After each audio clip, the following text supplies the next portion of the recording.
This course is designed to give you a clear and simple starting point with ICT concepts. No complicated language, no unnecessary indicators, just the basics explained in a practical, easy-to-understand way. We'll focus on how price actually moves, how liquidity works, and how to read the market with more confidence and structure. Everything is broken down step by step, so even if you're completely new, you can follow along comfortably. This is all you need to become a profitable trader. Let's get into it. So what is liquidity and why do we use it? Let me draw something so you can understand it easily. So suppose these boxes are the pending orders in the market which have not been filled by the price. This simply means that the price hasn't traded at these levels yet. On the right side, suppose these are the price levels which are not yet traded by the market. Then the market simply fills these pending orders in one direction and then moves in the opposite direction to fill those pending orders. And the market always moves from liquidity to liquidity and keeps moving up and down to fill all the buy and sell orders at specific price levels. Now let's see on the charts how liquidity works. Now liquidity rests at the highs and lows of the price. So this is a high, so it is called the buy-side liquidity. Now, for example, suppose there are pending sell orders and buy orders above this buy-side liquidity level. Now, let's mark out our opposite side low, which is called the sell-side liquidity, and suppose, similarly, there are pending orders resting below this sell-side liquidity. So now the price has swept the buy-side liquidity, which means price has filled all the pending orders, and now it should move towards the sell-side liquidity to fill those pending orders. So look, after taking our buy-side liquidity, price simply moved lower towards our sell-side liquidity to fill these sell-side orders. Now we have a new high here, so this high now becomes our buy-side liquidity level. For example, now there are pending orders above this high. So let's see if price goes towards this high after filling all the sell-side orders. Look how price created a low and starting moving to the upside are filling all the orders that was resting below our sell-side liquidity level. That's called a liquidity sweep.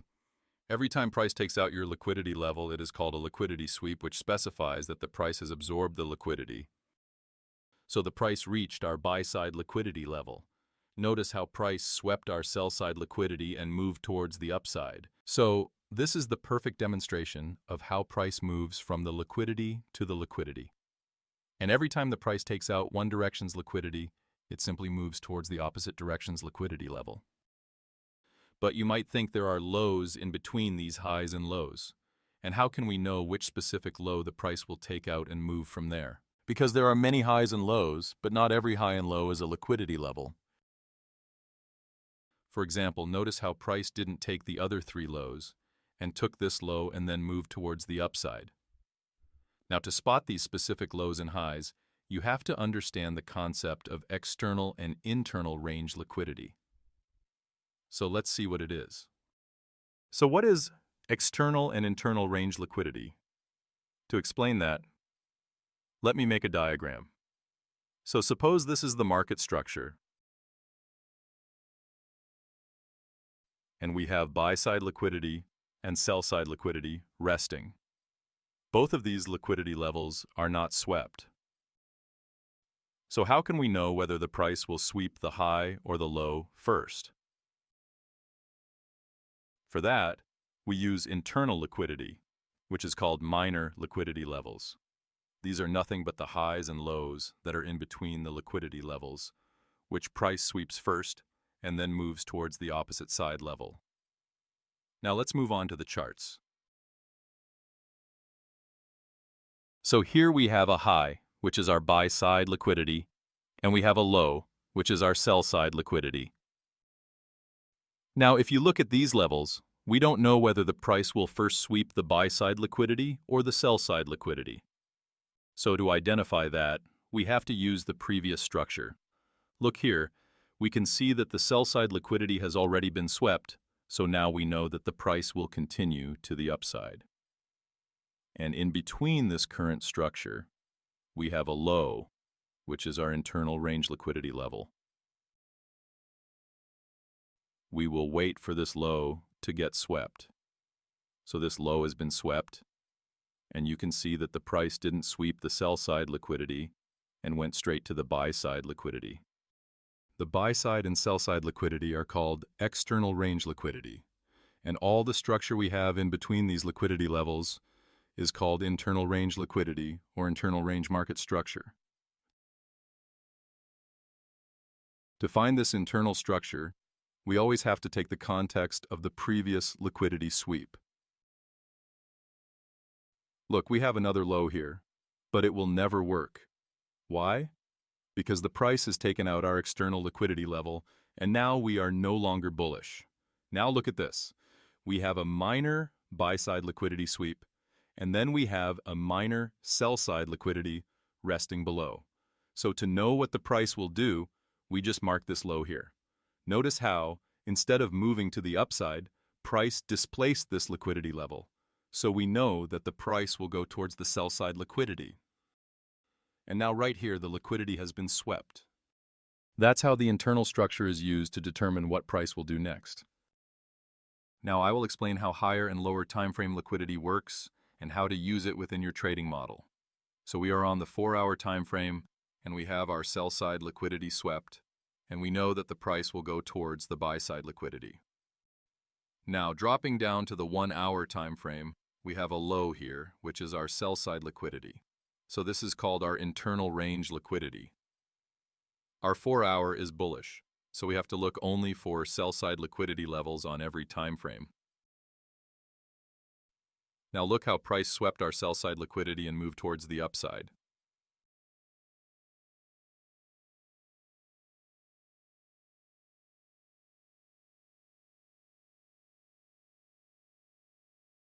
Now, once again, we have another low right here, which is our sell-side liquidity, and this is again our internal range liquidity. Again, the price swept this level and moved towards the upside. That's how you use a higher time frame, and then use lower time frame liquidity levels to trade in the same direction. Now we again have a sell-side liquidity, which is still our internal liquidity level because the external liquidity hasn't been swept. But notice how price didn't sweep this low and went straight to the buy-side liquidity. But wait, that's why lower time frames are used.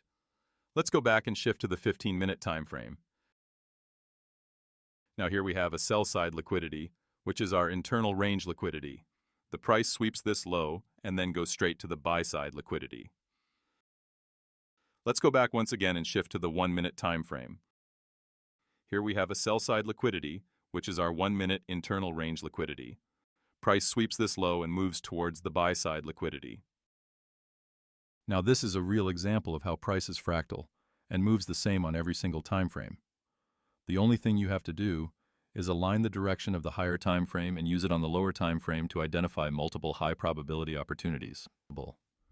First, price moves within a range, and the old highs and old lows of that range are what we call external range liquidity. Everything that forms inside those highs and lows, all the little structure, swings, and pullbacks, that's internal range liquidity. That's the brief definition. Now let's jump to the chart. So on the chart, I'll first draw a box from this low to this high. Notice how between this low and this high we have a lot of structure? That entire structure becomes our internal range liquidity. And these 2 points, this high and this low, they are our external liquidity. So we will simply mark these external levels, and then we will wait until price takes out any one of these levels. And look closely. Price has just swept our external buy-side liquidity. When that happens, we expect price to move toward the opposite side, which is our external sell-side liquidity. But before it goes there, notice this bearish fair value gap. What is it? This is internal range liquidity, because the fair value gaps contains unfilled orders, which price fills by retracing back to these gaps and then continues towards the draw on liquidity. Now look at this low here. What is it? It's our internal sell-side liquidity. Our bias is bearish, so what do you think price will do? Price first retraced to this fair value gap, and then it swept this low right here. What I'm showing you is simple but powerful. Once the external levels are swept, we know price is likely to reverse and move toward the opposing external liquidity. And here's the key. We can use internal range liquidity to enter trades with precision, targeting those external levels. Now notice we have a new high. What does it become?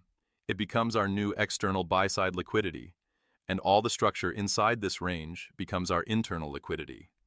Our bias is still bearish, so we'll use this internal structure to target the external sell-side liquidity. Let's wait and look for price to give us another opportunity. Once it will create any internal structure, we will look for opportunities. Now look at this. Is this a swing high? Yes. If we mark this out, what does it become? It becomes our internal buy-side liquidity. And here's the key. If this high gets swept, we know price will move toward our external sell-side liquidity. This is how we can read the price and plan the trades according to the internal range, liquidity, and target the external levels. Now we have marked our internal level from which we are expecting a run towards the external sell-side liquidity. Now we will just wait until price takes out this level. Now our internal high has been swept, and notice how quickly price rockets straight toward our external sell-side liquidity. This is exactly why understanding internal and external range liquidity gives you a massive edge in predicting price moves. So now our external sell-side liquidity has been swept. What do we do next?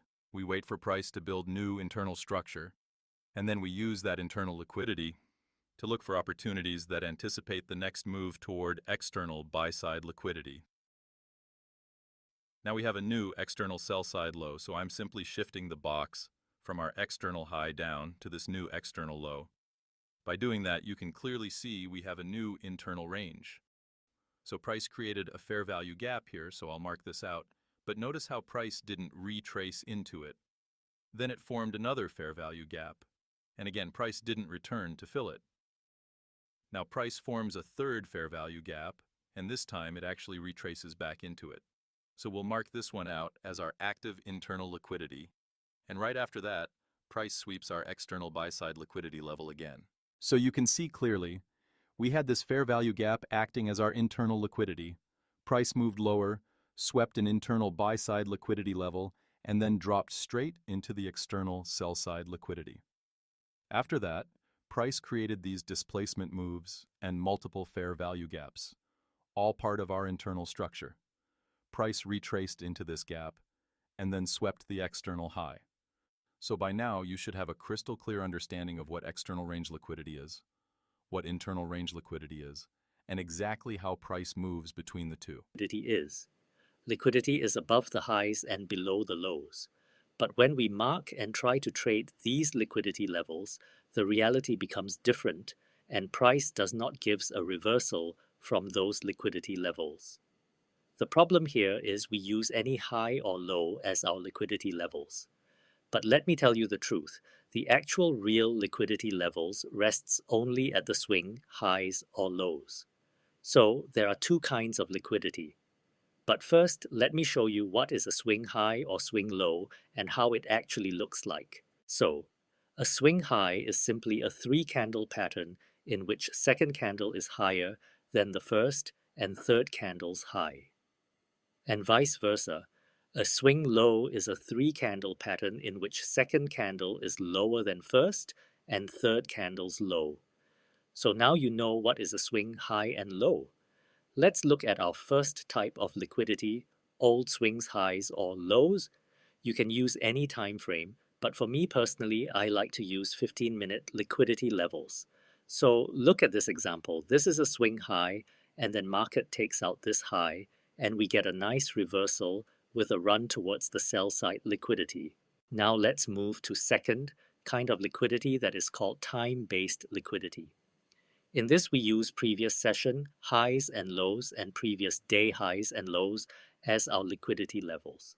Look at this example. We had the Asia session high, and market just took this high out and then quickly ran towards the Asia session low or the sell side liquidity. Now let's look at an example of previous day high and lows. Look at this example. This was the previous day low. As you can see, the market takes this low and runs toward the previous day high and takes out the previous day high. So you can use any one of them, but make sure you choose one and stick with it. If you try to use both levels, it will only create confusion. Now, let's jump onto the charts, look at how to choose liquidity levels and how the different kinds of liquidity levels works. I will not take any trades. I will just show how the market reacts to both types of liquidity levels. First, we're going to look at how swing high and swing low liquidity works. I'm marking this swing low, and now we'll see how the market reacts. Notice how the market sweeps that swing low and instantly drives toward the opposite side liquidity. Now the swing high gets taken out as well. And we got a decent move from the high as well. Now we have a swing low here, and I'm marking this low as our liquidity level. The market takes out this sell side liquidity, and then we get another swing low, which we'll mark. The market takes out this swing low and runs toward the buy side liquidity. You can see this high was not a swing high, so we don't get any bearish move after this high gets swept. Now we have a swing low to the left of us, and we also have a swing high. The market takes out our low and runs straight toward that high. We also get a nice move from that high as well. Now the market takes out our swing low and then takes out our swing high, giving us good moves from both the high and the low. Now we have a swing high. The market takes out this high and goes straight down to our low. We have a swing high and a swing low. The market takes out our high and gives us a good move. Now we have a swing low. The market takes out this low and goes straight to the buy side liquidity. We have this swing high. The market takes this out, and we also have a swing low here. You can see the market comes down to this low after taking out the high. We have this low right here. The market takes this out, and after that it takes out this swing high here. The market takes out this high and we get a huge move to the downside. We have this high. The market takes this out and comes straight back down to the lows. The market takes these lows and once again moves to the upside, creating another low. We'll mark these lows and you can see the market takes them and runs straight to the buy side. In the last example, we have a swing low. The market takes out this low and then delivers a strong move to the upside. Now we are moving into session liquidity, and I'll show you some examples on the charts. Let's begin with the first example. As you can see, we first had the Asia session high in place. The market initially moved up to take out this high, after taking out the buy side liquidity resting above it. Once that liquidity was taken out, the price reversed and moved. Here you can see the Asia session low. The market first took out this low, grabbing the sell side liquidity resting beneath it, and then moved upward toward the Asia high, which is the buy side liquidity. So here we have the Asian session high and low clearly marked. Notice how the market first sweeps the Asian high, then drops down to the Asian low, and right from that level, it gives us another strong, clean move, perfectly showing how price reacts to these key zones. We have the Asian high marked here. The market takes out this high and gives us a strong move down toward the Asian low. Then, from the lows, it once again gives us another clean, powerful move. See how the market sweeps the Asian high and then delivers a strong move down toward the sell side liquidity. Now we are moving to the previous day's highs and lows, and I'll show you some examples on the charts. Coming to the first example. You can see the previous daily high and low marked out. The market takes out the low and delivers a clean, strong move upward. Now we can see the previous day's high being swept, and the market moves straight down to the previous day's low. Here, the previous day's low gets swept, and once again we see a strong, clean move. Now, the previous day's low gets swept, and we see a huge move. Again, the previous day's low is swept, and the market moves straight up to the high. Here, the previous day's low is taken out, and the market goes straight to the buy side liquidity. Let's start with the basics. A fair value gap, or FVG, is a three-candle formation where the wicks of the first and third candles don't overlap the body of the middle candle, and that creates a gap in price. Now, what does that actually mean? It simply means there's an imbalance in the market. Price moved so fast that it left behind unfilled orders, and sooner or later, the market usually comes back to that gap to fill them before continuing in its direction. So, in simple words, these gaps are areas where the market still has business to finish. Now let's talk about a bullish fair value gap. A bullish FVG forms after a sell-side liquidity sweep, and you'll notice a gap in the second candle. Price usually comes back, taps into this gap, and then pushes higher. Here's an example. So we've got a sell-side liquidity sweep right here, followed by a three-candle formation. The middle candle creates a bullish fair value gap, and notice how price comes back, fills that gap perfectly, and then continues moving to the upside. Now on the flip side, we've got a bearish fair value gap. This one forms after a buy-side liquidity sweep, again with a clear gap in the second candle. Price comes back, fills that gap, and then continues lower. Here's another example. We've got a buy-side liquidity sweep, followed by three candles where the middle one creates that bearish fair value gap. Watch how price taps right back into it and then drops to the downside. So that's the simple breakdown of fair value gaps. Once you start spotting these on your charts, you'll see how powerful they are when combined with liquidity concepts. Let's move to the charts and see some examples based on fair value gaps. Let's look at our first example. Here we have a 15-minute sell-side liquidity sweep. After that, we'll drop down to the 1-minute time frame and look for a fair value gap. Now we can see a clear fair value gap, so we'll mark it out and place our long position at the consequent encroachment of the gap. Our stop loss goes below the recent low, and our target will be the recent highs. Price triggers our order and quickly hits our target. Clean and simple. Now let's move on to the next example. Once again, here we have a 15-minute sell-side liquidity sweep. We'll drop down to the 1-minute time frame and we can already see a fair value gap forming.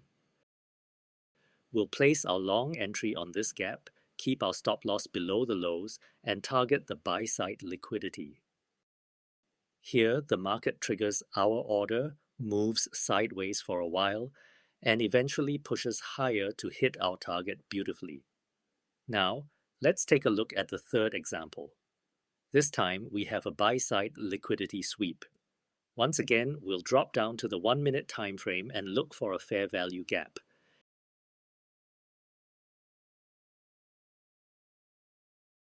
Here we can see a bearish fair value gap forming.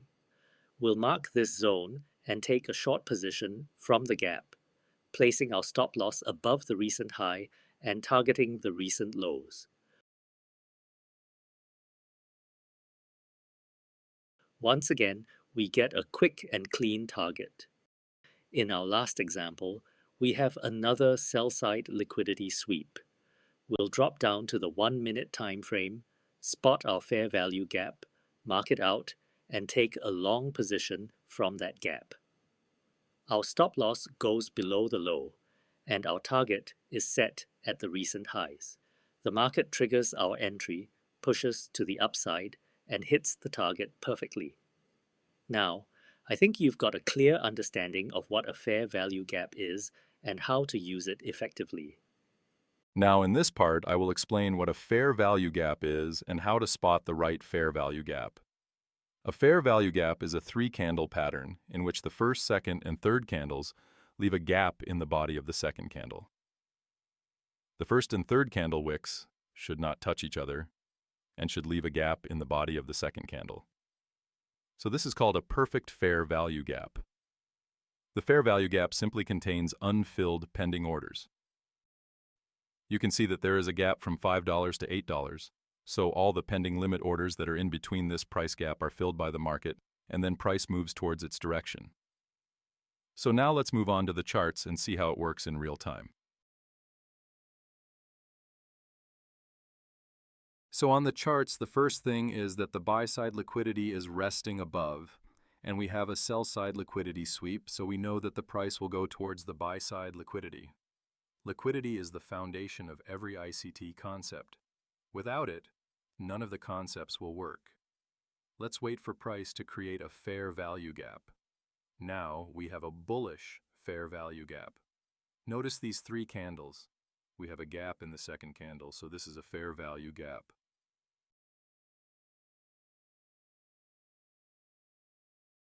Look how price retraced into the fair value gap, and then it went straight to the buy-side liquidity after retracing this fair value gap. Look, this is the perfect example of how price retraced, filled these orders at these specific prices, and went towards the upside. Now let's see what an inverse fair value gap is.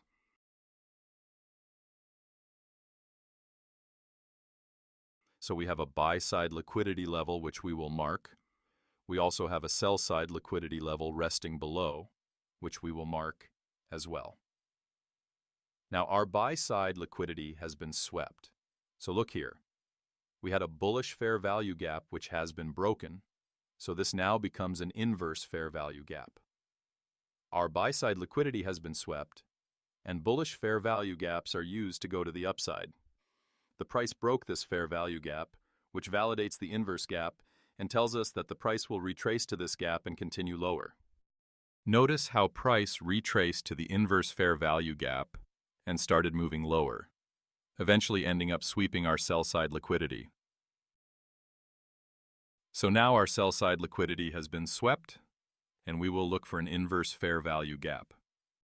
So now we have an inverse fair value gap, which simply means that the price will go to the upside towards our buy-side liquidity level.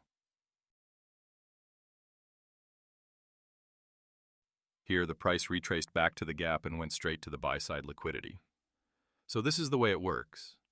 You have to look for opposite direction fair value gaps to get inverted in order to validate an inverse fair value gap. So first, what exactly is an inverse fair value gap, or IFVG? It's basically a normal fair value gap that has been invalidated or run through by opposite direction candles. Pretty simple, but super powerful once you understand how to use it properly.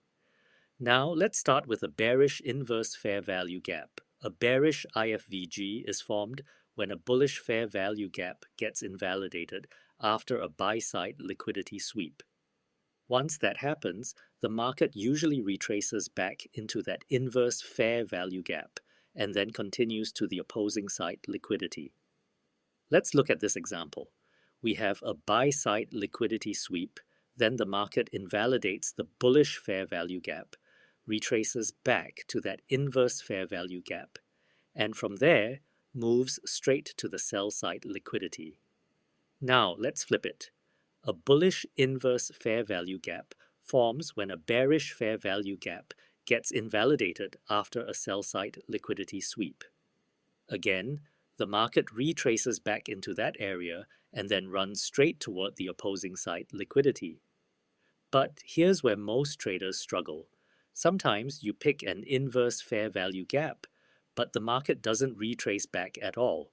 It just goes directly to your target. Sounds familiar, right? Don't worry, I'll give you a simple framework to fix this issue and help you choose higher probability setups.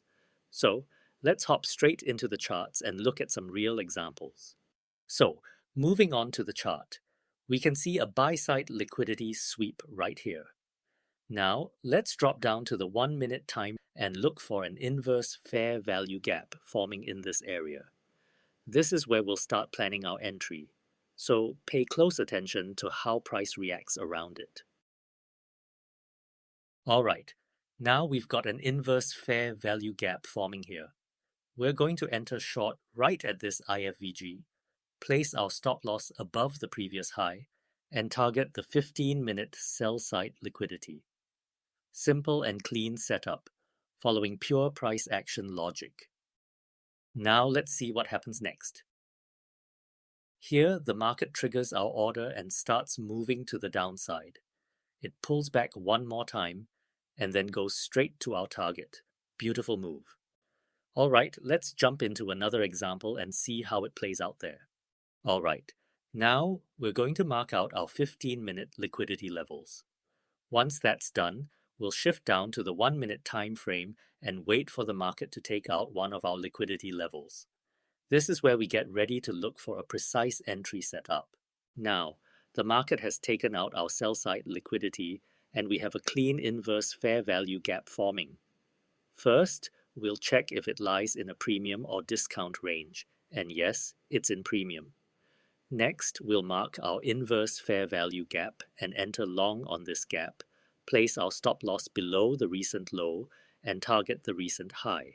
The market triggers our order instantly, then starts moving upside, giving us a clean target. Perfect execution.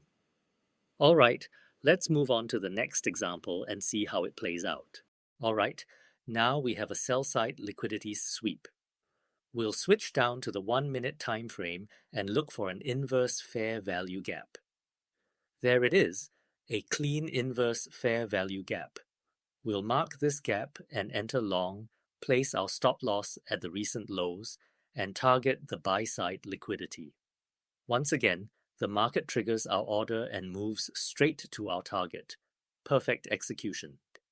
Now, let's move on to the last example. Alright, now we have a buy-side liquidity sweep. Once again, we'll shift down to the 1 minute time frame and look for an inverse fair value gap, IFVG. Here it is, a clean IFVG. We'll enter short on this gap, place our stop loss at the recent high, and target the sell-side liquidity. As you can see, the market taps our order and moves straight to our target. Perfect execution. I hope I've explained this clearly enough for you to understand. Now let's see what an order block is. So here, look, we had a buy-side liquidity sweep, so our bias is bearish. Now look at this single bullish candle and these 3 consecutive bullish candles here.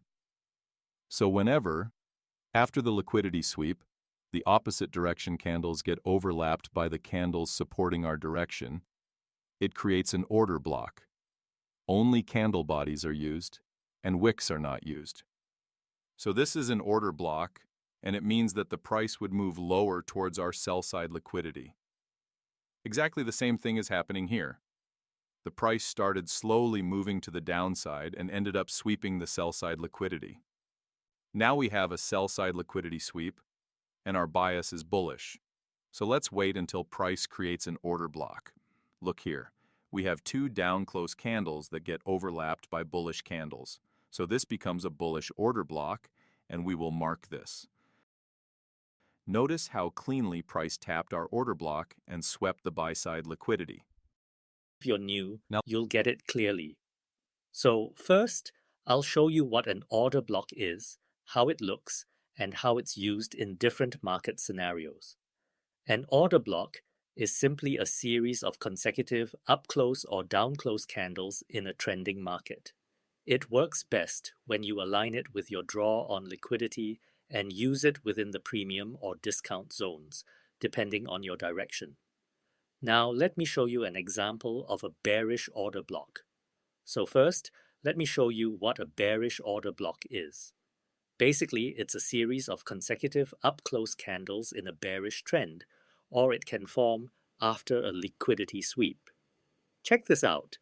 We have a buy-side liquidity sweep, then a shift in market structure downward, and a single up-close candle forms. That candle becomes our bearish order block. Notice how the market retraces back to it and then continues its downward move. Now let's look at a bullish order block. A bullish order block is a series of consecutive down-close candles in a bullish trend, or it can form after a liquidity sweep. Here we have a sell-side liquidity sweep, followed by a market structure shift to the upside, and then a single down-close candle forms. That candle becomes our bullish order block. You'll notice the market retraces back to this block before continuing its upward move. Alright, let's jump into the charts and check out some real examples of order blocks. Alright guys, let's jump straight into the chart. First thing we'll do, we'll mark out our 15-minute liquidity levels and simply wait for the market to take out one of them. Now notice here, the market has just taken our buy-side liquidity. So what do we do next? We drop down to the 1-minute time frame and look for a bearish confirmation. You can see right here, we've got a shift in market structure. Perfect. Now it's time to look for an order block. We've got one here and another one here, but remember, we always choose the order block in the premium zone because we're looking for a short setup. Alright, let's see if the market retraces back to that order block. And there we go, market taps right into it. So we enter our short position, stop goes above the high, and target the recent lows. And look at that. The market respects our order block beautifully and hits our target cleanly. Now let's move to the next example. Once again, we've got our buy-side liquidity swept, a shift in market structure, and two up-close candles to the left. That forms our bearish order block. We enter short, stop above the high, and target the recent low. And once again, a clean reaction, clean target. Simple and effective. Next example. Here, the market sweeps our 15-minute sell-side liquidity, so we drop to the 1-minute time frame and wait for that structure shift.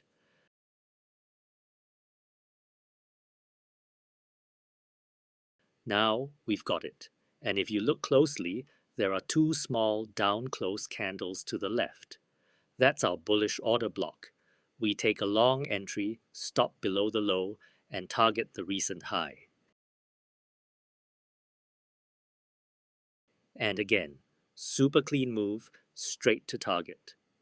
Alright, now for our final example.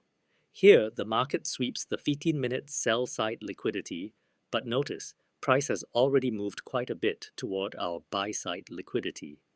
Still, we can see a nice 15-minute order block, so we'll mark that out and wait to see if price retraces back into it before taking the buy-side liquidity.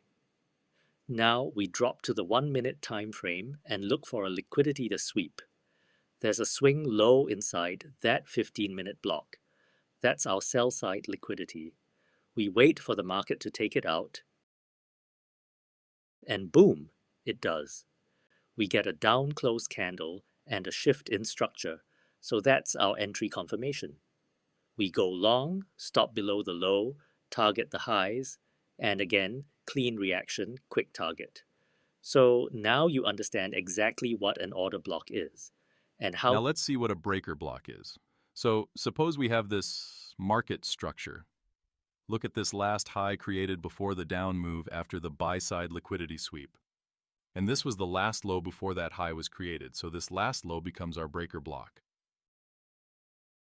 Price simply breaks it to the downside, and once it breaks, this validates the breaker.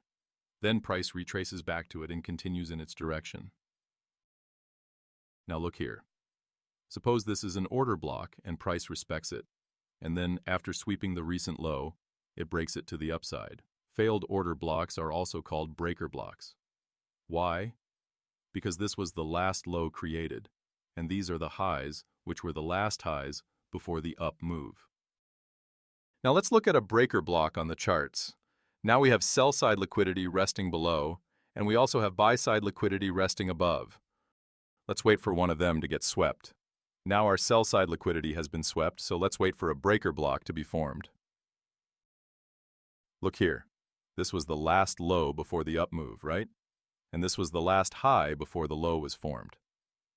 So this high, which is also an order block, gets a bullish candle closed outside of it, so this becomes a breaker.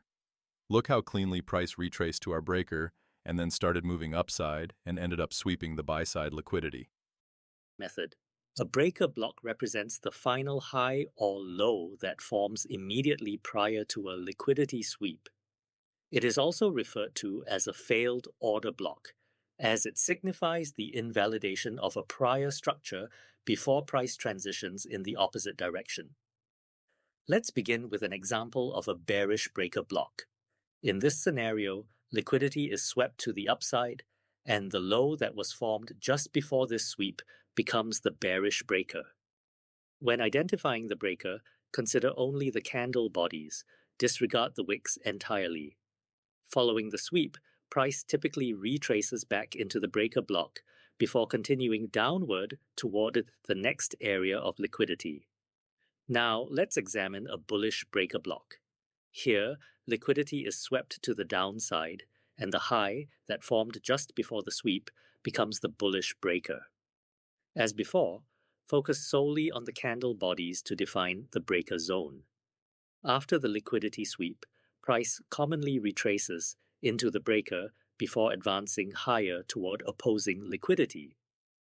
Next, we will analyze several chart examples to demonstrate how breaker blocks can be effectively identified and utilized within market structure. Moving on to the charts, we have a 15-minute sell-side liquidity sweep. There's also another liquidity sweep visible on a lower time frame. Now, we'll shift down to the 1-minute time frame, where we will be waiting for a market structure shift.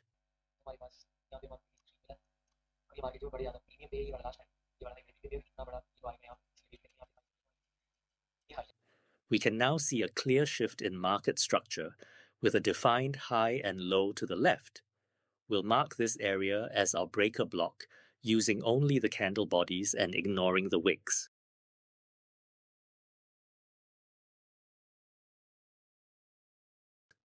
We're going long from this breaker, placing our stop loss below the previous low and targeting the recent high. Let's see how it plays out.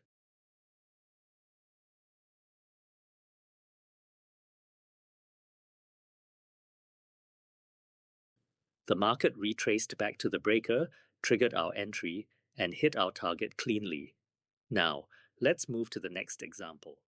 Buy-side liquidity sweep, so we'll again shift to the 1-minute time frame and wait for another liquidity sweep on the smaller scale.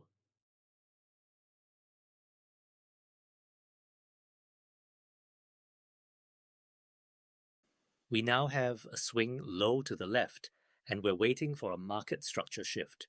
Once the shift occurs, it confirms our breaker block. We'll enter short from this breaker, noting there's also a fair value gap nearby. We'll place our stop loss above the fair value gap and target the recent low. Once again, the market respected our breaker and reached our target perfectly. Moving to the next example, 15-minute sell-side liquidity sweep. We'll drop down to the 1-minute time frame and wait for a market structure shift.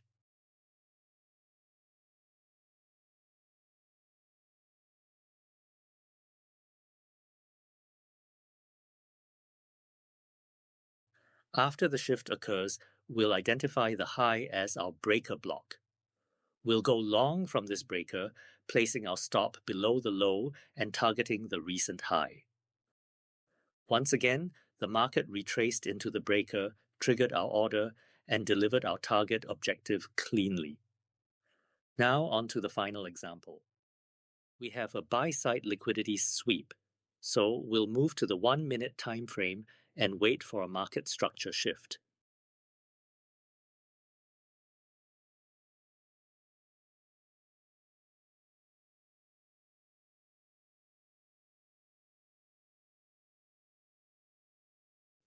Once the shift occurs, we'll use the high to the left as our breaker block, place our stop above that high, and target the recent low.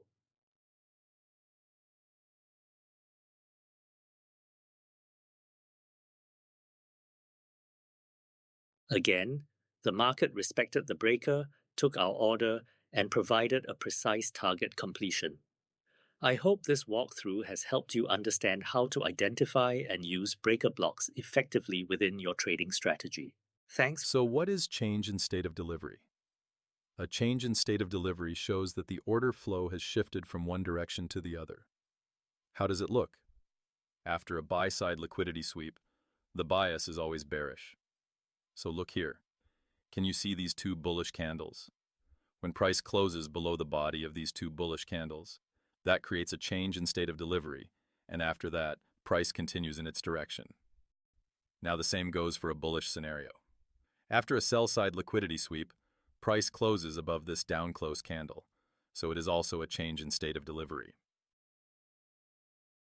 Now look here. Our buy-side liquidity has been swept, so we will look for a change in state of delivery. Look here. Price displaced and closed below the body of these two up-close candles, which confirms the CISD. And now price should move to the downside. Look how cleanly it worked. That happens when you use change in state of delivery with proper liquidity levels and their context. Look, our sell-side liquidity has been swept, and now we have a change in state of delivery again, and buy-side liquidity is also resting above. Look how price moved straight to the buy-side liquidity. A change in state of delivery is a change in price delivery where order flow shifts from one direction to the opposite direction. Let's look at how a bearish change in state of delivery looks like. It starts with a buy-side liquidity sweep, then we have a series of bullish candles, and they get overlapped by a bearish candle, closing below and outside the body of those bullish candles. Candle wicks are never considered in CISD, only the bodies are considered. Now let's look at bullish CISD. It starts with a sell-side liquidity sweep, and then we have a series of down-close candles which get overlapped and closed above by the bullish candles. Those bearish candles only matter by their bodies, not their wicks. But the reason why most traders get it wrong is because they forget about the right context. The liquidity sweep is the most important factor to spot the correct change in state of delivery. Now let's hop onto the charts quickly, and I will show you the right way to use this concept. So coming onto the charts, first you have to see what has been swept and where the price will go next. Here we have a sell-side liquidity sweep, so we know that the price will continue towards the buy-side liquidity. Now look here. We have a 15-minute bearish candle which gets overlapped and closed above by bullish candles. And notice this. There isn't a single bearish candle inside this entire overlap move, so this is a bullish change in state of delivery. You can see price retraced back into the CISD and then moved upside towards the buy-side liquidity. Now in this price action, you can see that we have a 15-minute fair value gap which has been respected. We also have sell-side liquidity resting below, waiting to get swept. So our bias is bearish, and we also have a change in state of delivery to the downside, where the bearish candles have overlapped and closed below the bullish candle. So we can wait for price to retrace back to the change in state of delivery level, because CISD also creates an order block that price usually retraces back into. You can see that price has retraced back to the CISD level. So we will enter, place our stop just above the CISD, and target the sell-side liquidity. And as you can see, price immediately moved straight towards the sell-side liquidity. This is the exact context that helps you spot the right change in state of delivery. Here, the price rebalanced and respected a fair value gap.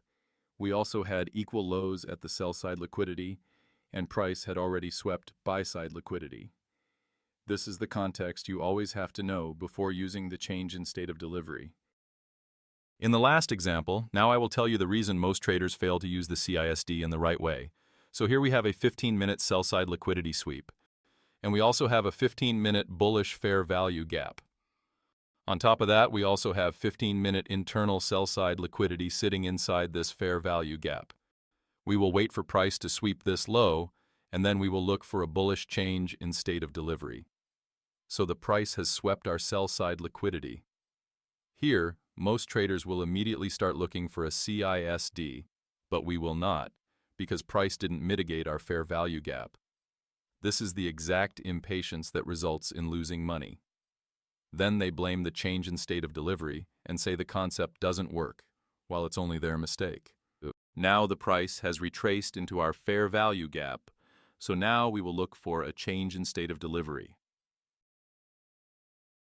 Look here. We have 3 bearish candles, which are now overlapped and closed above by bullish candles, and that validates the CISD. So we will enter, place our stop at the low, and target the buy-side liquidity. Look at this. How clean the price triggered our order and went straight into the buy-side liquidity.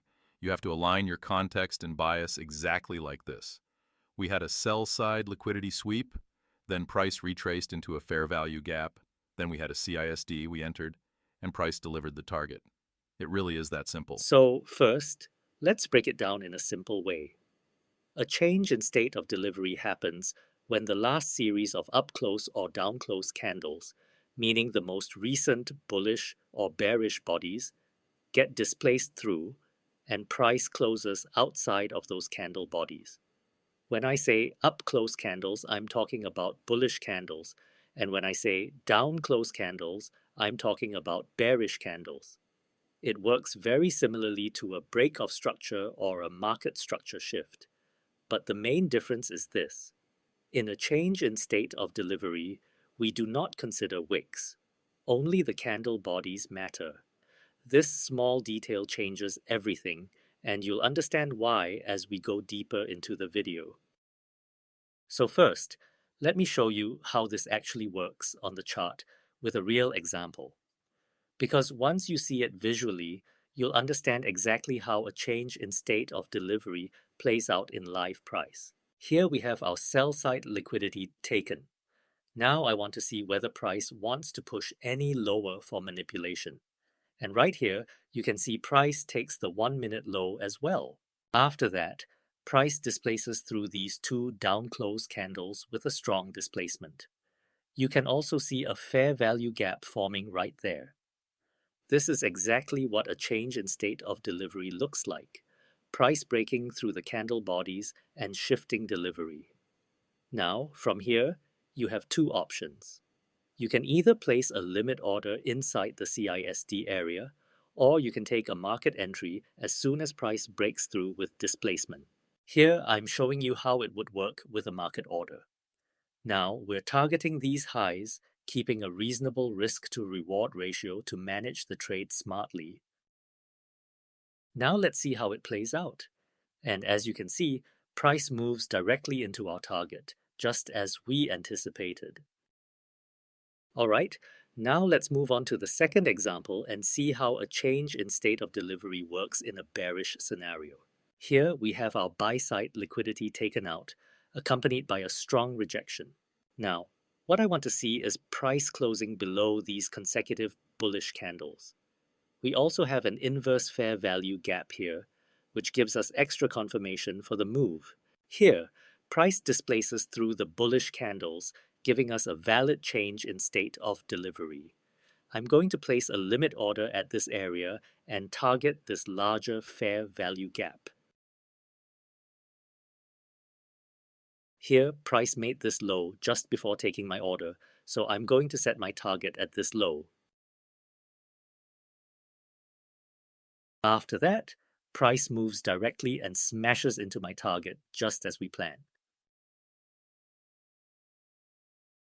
Alright, now let's look at our next bullish example and see how a change in state of delivery plays out in an upward move.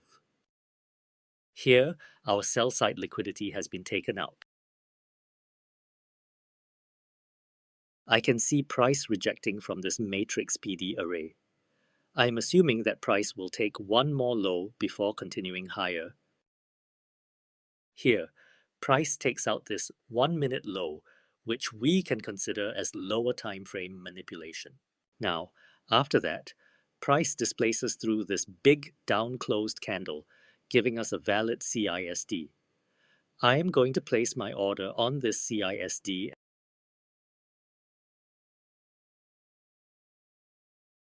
and target these highs.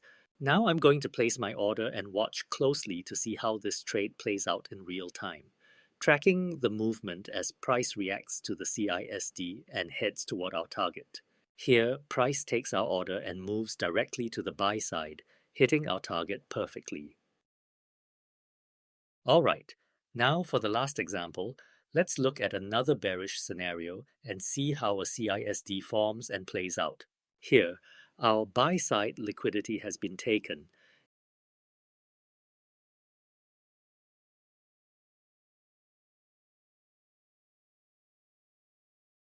and you can see price rejecting from this fair value gap. Now I expect price to take this 1 minute high before continuing lower. Here, price takes the high and then forms a massive bearish candle. After that, price retraces back into a fair value gap and gives us a valid CISD. Now we're going to take a market order short and watch how this trade plays out.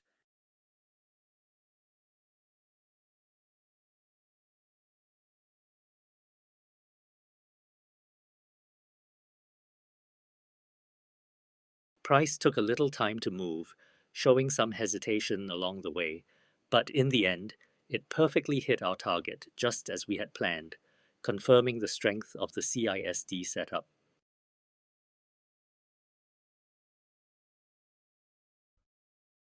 Now let's talk about market structure shift. For example, a bearish market structure shift happens when price sweeps a buy-side liquidity level, then creates a low, and then breaks it with displacement to the downside. As soon as a candle closes outside the low, it validates the market structure shift, and then price continues towards the opposing side liquidity level. Now let's see on the charts how it looks and how it is used. So look here, we have a buy-side liquidity sweep, and we have a low, but until now, it hasn't been broken to the downside. Now the candle has closed outside the low, so it is a validated market structure shift. Look how cleanly price started moving to the downside and then went straight to the sell side liquidity, validating this shift as a high probability market structure shift.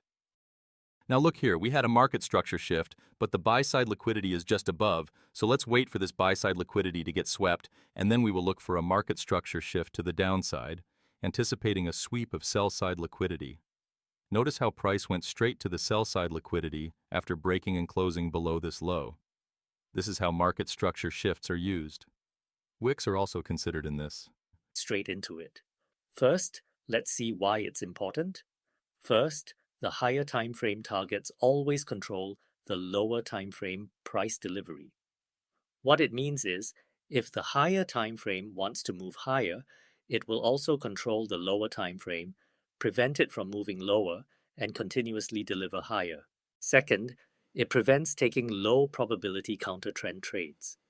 It means if we have the direction of the higher time frame and we just simply align it with the lower time frame, it will help us to get on the right side of the market. Third, the PD arrays work much better. It's simple. If we know the direction of the higher time frame and we just align it with the lower time frame, we can easily identify which PD array has more probability to get respected. Fourth, the lower time frame entries get cleaner. It allows us to look for good opportunities along the right direction and higher risk to reward ratio. But here's where most ICT traders struggle. They are working with the higher time frame, but whenever they see any liquidity sweep or any other confirmation on the lower time frame, a lot of thoughts start to kick in their mind. They start thinking about it, end up taking a lot of losing trades, and later stay with regret for not following their rules. But don't worry, I will give you the step-by-step approach to align your time frames so these thoughts will no longer be there. Now let's see what it looks like. First, we go to the daily time frame and mark out our key liquidity levels and other PD arrays which we use. Once we get the daily time frame's direction, we drop down to the 4-hour time frame and look for some confluences and other PD arrays which are also aligning with the daily time frame's direction. Then we drop down to the 1-hour time frame and look for liquidity sweeps that also align with our 4-hour and daily time frame. Then we just drop down to 15-minute time frame and look for confirmations after our key levels get taken out.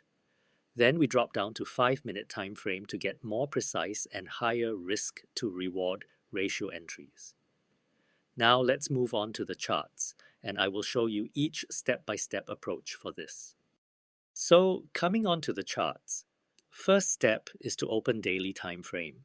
First, we will identify the direction of daily time frame. So you might think how to identify direction. So look here. Can you see this low here?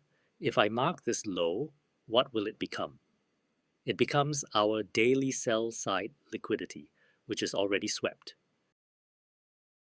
So can you see this low here?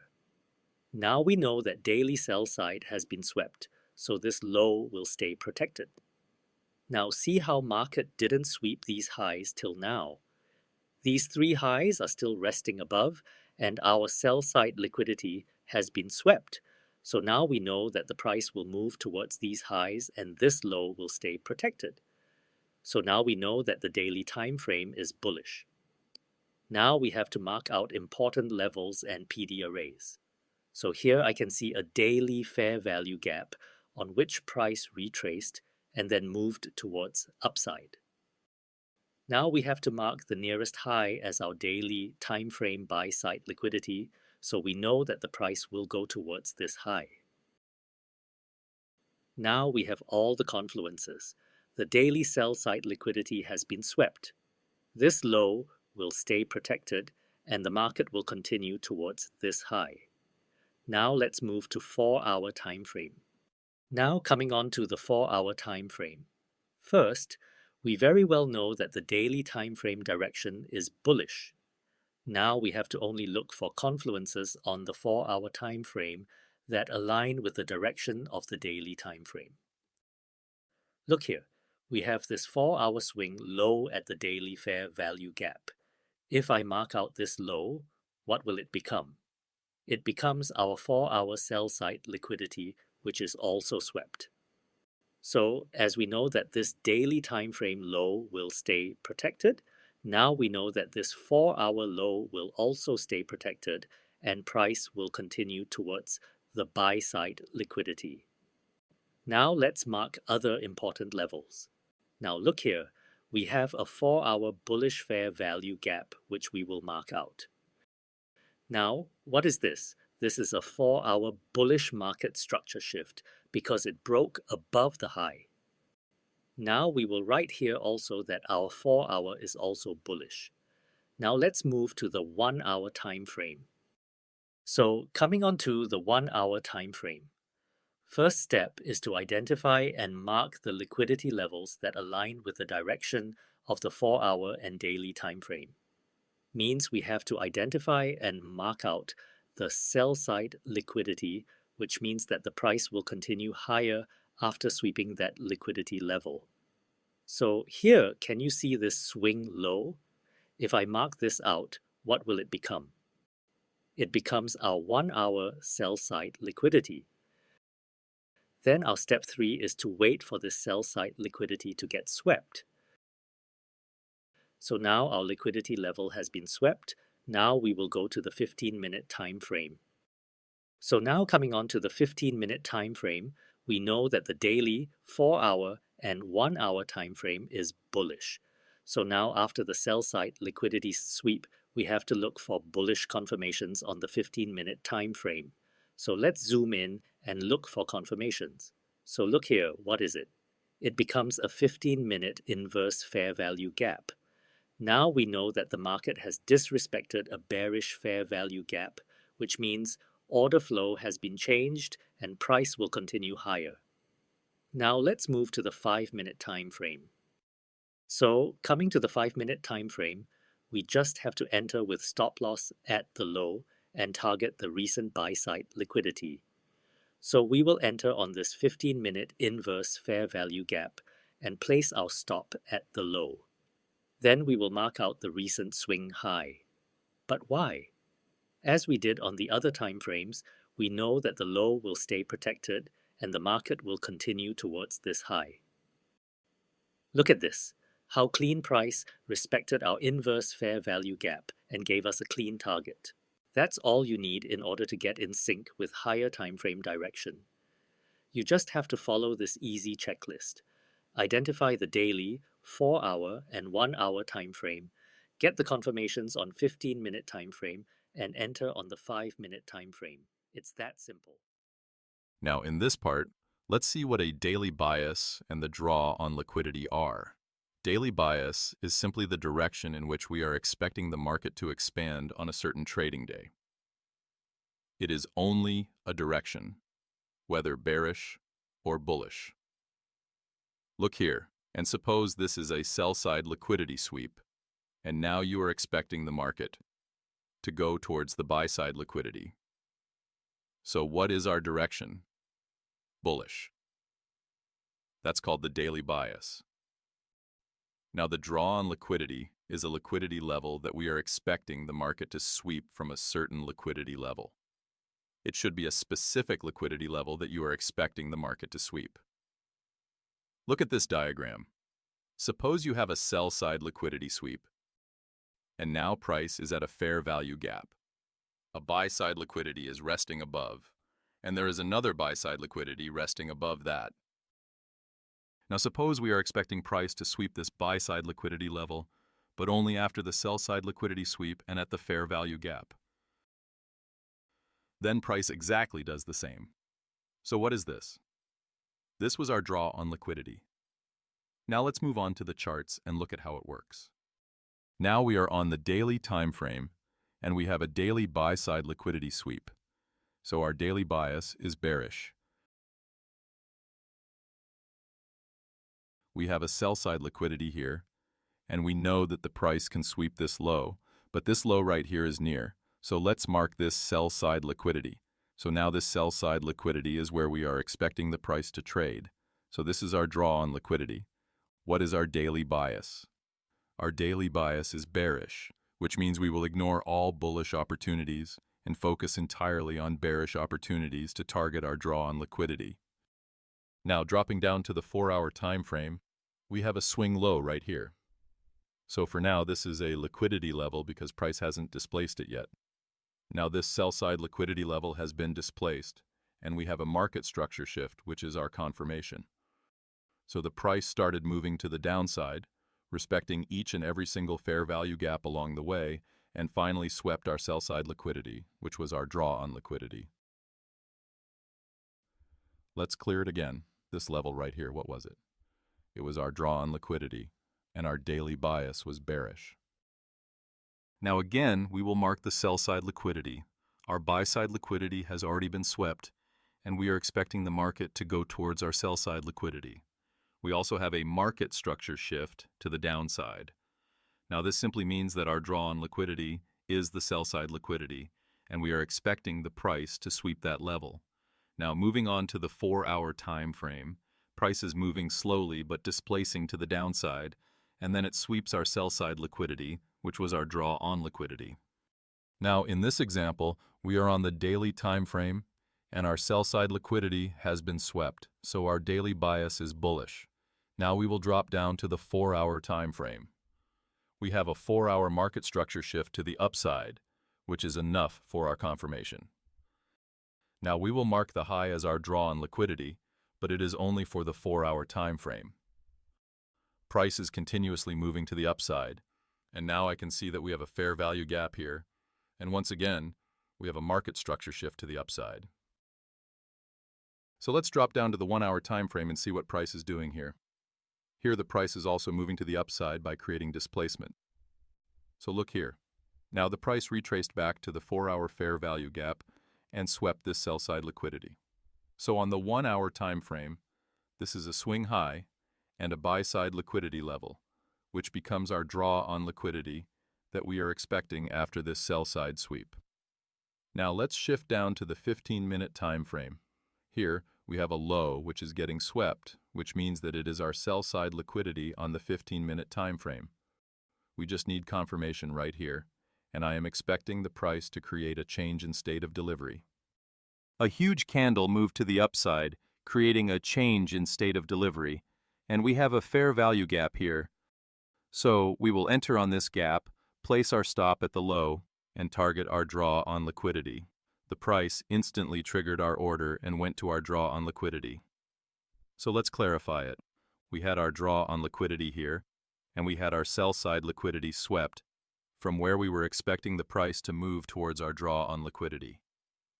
Then we entered with confirmation and hit our target. This is exactly what I am trying to explain. You can have a bullish bias on a higher time frame, but your draw on liquidity can be the recent high or low on a lower time frame. You don't have to target or trade the entire range. In this part, we will learn about premium and discount and how they work. The premium and discount tool is a tool that divides the price into three parts. We apply it from the high to the low of the range. To understand this, suppose you are buying at $10. It is obvious that you want to sell it at a higher price, like $30, in order to make a profit from that transaction, right? Now suppose you are selling at $30. It is obvious that you want to buy it back at a lower price in order to gain a profit. That is the reason the premium and discount tool is used. Suppose you have this type of market structure and you apply the premium and discount tool on this range. If we go short around $20 and price reverses from $10, we will get nothing. Or if we get something, it will be very little. Now suppose if you sell around $30 and price reverses from $10, it is clear that you will make a good move out of it. Now let me make it more simple. Suppose we are going to take a long position, which means we want to buy. What we have to do is simply wait until price comes below the 0.5 level, which means it is in the discount range. We also have a liquidity sweep here. Now if we buy here, see how big of a move we can catch. And if we buy here, what will we get? Now for selling, look here. Suppose we are selling somewhere around here. See how little of a move we are catching. But if we simply sell in the premium zone, which is above the 0.5 level, then look how much bigger of a move we can easily catch. So it is obvious that we have to buy in the discount zone and sell in the premium zone. You can see the settings of my premium and discount tool. Just take a screenshot and set your tool to the same settings I have. Now let's move on to the charts, and I will explain how to use this tool. So coming to the charts, look, we have a swing high and a swing low. So we will apply the premium and discount tool on this range. Our bias is bullish. Why? Because if you look to the left, we had a swing low here which has been swept. This simply becomes our sell-side liquidity sweep, and now the price should move higher. So every rule is followed here. We are under the 0.5 level, which means we are in the discount zone, and we are bullish, so we want to buy. Look, we have a change in state of delivery here. So we will just enter long, place our stop at the low, and target the high as our buy-side liquidity. And now we are expecting price to move to the upside so we can get our target. Look how slow but still, price is displacing to the upside, and finally it gives us our target. So let's clarify it again. If we want to buy, we have to wait for price to get under the discount level, give a liquidity sweep, which means that price will no longer move lower. If we position ourselves here, we will get a far better entry than at any other level. In this part, we are going to learn what standard deviation is and the right way to use it. Standard deviation is just a tool that gives you projections for price to run up to those projection levels. To correctly use this tool, look at this example. We had a buy-side liquidity sweep, which means price should go lower. As soon as we get a market structure shift to the downside, we can use this tool. But from where? We have to apply this tool from the high, which was the last high after the liquidity sweep, to the low, which was the last low before the market structure shift. This high and low are called the manipulation leg. And once you apply this tool, it will give you some projections, like these 3 levels you can see. You can use this tool if your liquidity sweep is too near and you want to set bigger targets, or if you want to hold trades even after the opposing side liquidity gets swept. Price almost every time meets the projection levels, and it works really well. Now let's move on to the charts and see how to use it. So coming to the charts, we can see that a swing low is getting swept, which means our sell side liquidity is getting swept and price should move to the upside. We also have to mark the buy side liquidity to know that price could continue towards it. Now let's wait for a market structure shift. Look here. Now we have a market structure shift because the candle closed outside this high, right? This is our market structure shift. Look, this was our last low after the sell side sweep, and this was our last high before the market structure shift. So we will apply the standard deviation tool from the low up to this high. So we will enter right here, place our stop at the low, and target our projection level, which you can see is much farther than the buy-side liquidity level. Look how price moved instantly to the upside. Look here, how price is rejecting from the projection levels without even taking out the buy-side liquidity. Price continuously displaced slowly to the upside, became a bit sideways, but still met the projection level of our standard deviation. This works perfectly, and if you use it correctly, you can target very large moves. In this part of the video, I will explain the ICT easiest day trading model. So let's look at the time frames we are going to use in this model. First, we will use the daily time frame for bias and key levels. Then we will use the 4-hour time frame for liquidity and fair value gaps. Then we will use the 1-hour time frame for identifying liquidity levels. Then, on the 15-minute time frame, we will look for confirmation, and then we will enter. Now the concepts we are going to use. First, we will use liquidity, then fair value gaps and inverse fair value gaps, then order blocks. And lastly, we will use market structure shift and change in state of delivery. Now let's move on to the charts, and I will show you how to use this model. Coming to the charts, we are on the daily time frame. And first we have to identify where we are currently. I can see that we have a daily sell-side liquidity sweep, which means that the price could go higher. I can also see a high here, so let's mark this as our buy-side liquidity. We are at a daily bullish fair value gap, so we will mark that out as well. So we have a sell-side liquidity sweep. We are at a bullish fair value gap, and we have buy-side liquidity resting above. So we know that this low will stay protected and the market will sweep the buy-side liquidity. Next, on the 4-hour time frame, we have to observe the market structure and identify what we can use. Our daily time frame is bullish, so I will look for bullish opportunities only. So I can see that we have a 4-hour bullish fair value gap. What makes this fair value gap high probability is that we also have a 4-hour market structure shift to the upside. We know that price will retrace into this fair value gap and then move towards the buy-side liquidity. Next, on the 1-hour time frame, we have to observe and find liquidity levels that we can use for a liquidity sweep. We are bullish on the daily and 4-hour time frames, so we will look for sell-side liquidity. I can see a low here, which is also within the 4-hour fair value gap, so we will mark this as our sell-side liquidity, and we will go long after this sweep. So the last step is that we have to get our confirmations, and then we will enter on the 15-minute time frame. First, let's wait for price to sweep our sell-side liquidity level so we can look for confirmations. Now the sell-side liquidity has been swept. First, we will mark the buy-side liquidity level so we can target that level. Now let's wait for confirmation. Now we have an inverse fair value gap, which means we can enter right here. So we will enter here, place our stop at the low, and target the buy-side liquidity. The market instantly moved towards the upside and gave us our target. Now I will show you the ICT easiest scalping model. First, let's look at which time frames we will use in this model. First, we will use the 15-minute time frame to look for liquidity levels. Then we will use the 1-minute time frame for confirmations and entry. Now let's look at the concepts. We will use fair value gaps and inverse fair value gaps, then order blocks and breaker blocks. And lastly, we will use market structure shift and change in state of delivery. Now let's go to the charts and look at how to use this model. First, on the 15-minute time frame, we will look for liquidity levels. Here, I can see that we have a 15-minute buy-side liquidity sweep, so we know that the price will move lower now. But we will not target the 15-minute sell-side liquidity.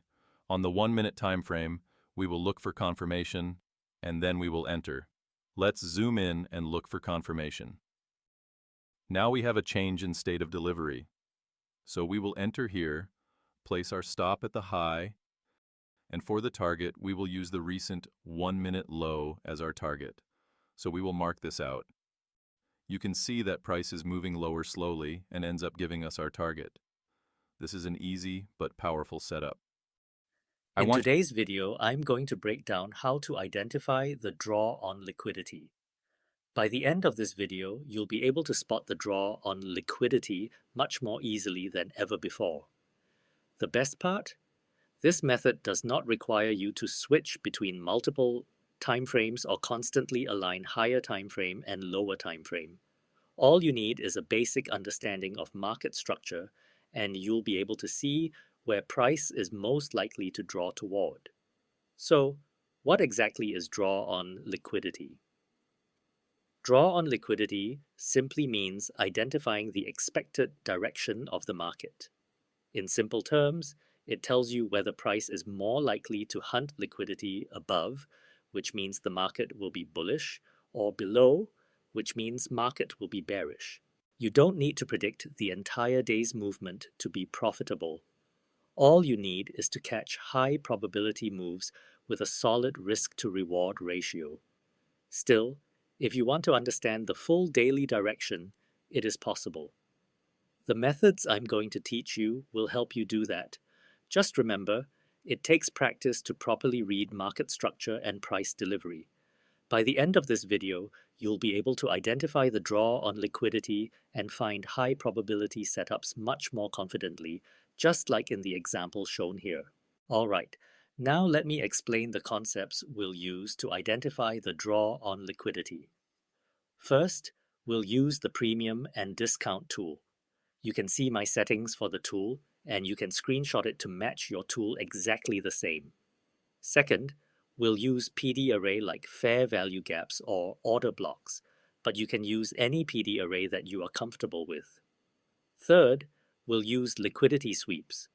But don't take this the wrong way. I'm not telling you to predict any liquidity sweep. We will only use liquidity that has already been swept by the market.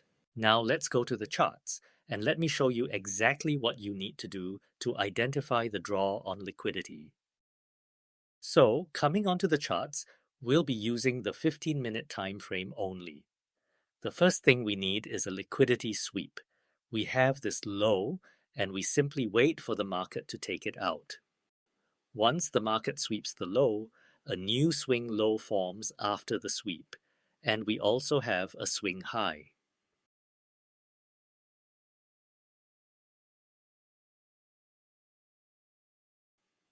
Now we take our premium discount tool from this high down to the new swing low. Next, we will mark the PD array that lies inside the premium range.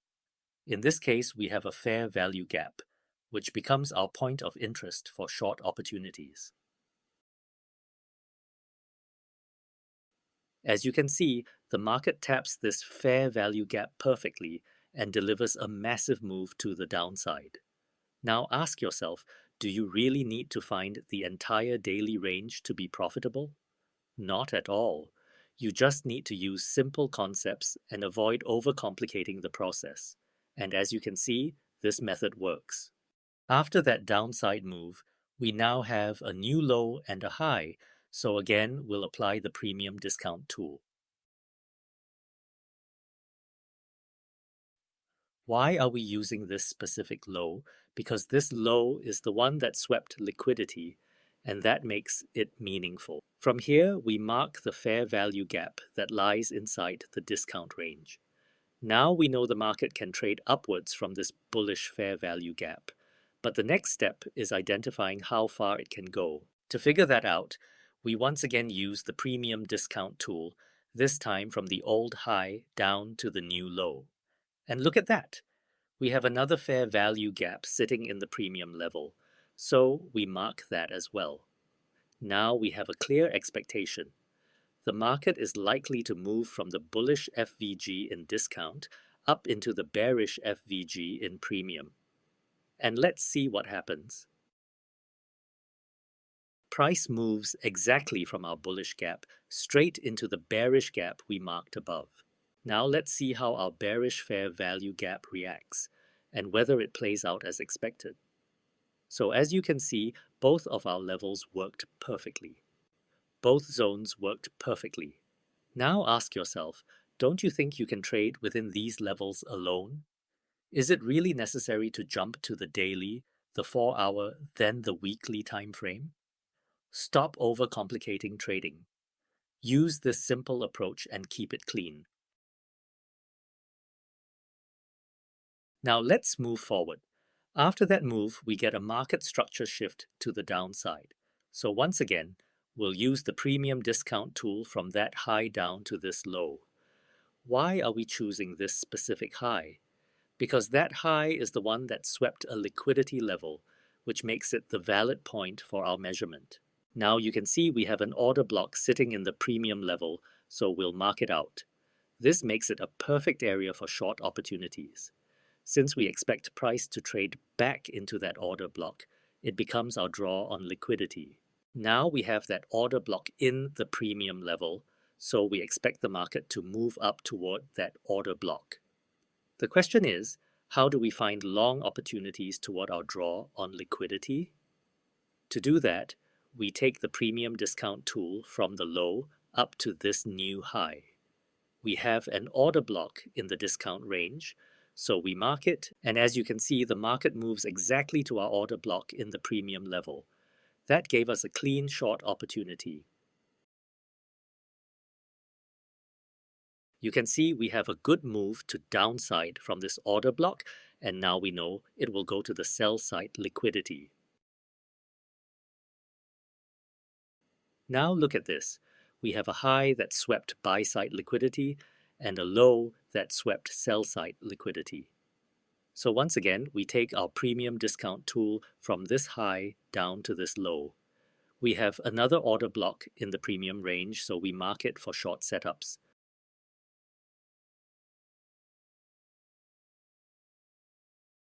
Price touches the order block and drops straight to the downside.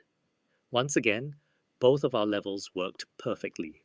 Now I think you clearly understand how to identify the draw on liquidity. How easily the Asia session range can help you identify your sweeps. There are multiple ways to use the Asia session range to frame your entries, and I'll teach you every single one of them. The Asia session runs from 7 p.m. to midnight Eastern Time, and we're going to focus on the highs and lows generated during this period. I use the Asia range in 3 different ways, and it has helped me consistently catch profitable moves with ease. Honestly, for me, it's by far one of the most effective and profitable strategies I've ever used. And today I'm going to break down every single method so you can use it too. So in the first method, I focus on the lows of the Asia range and wait for them to be taken out after the session ends.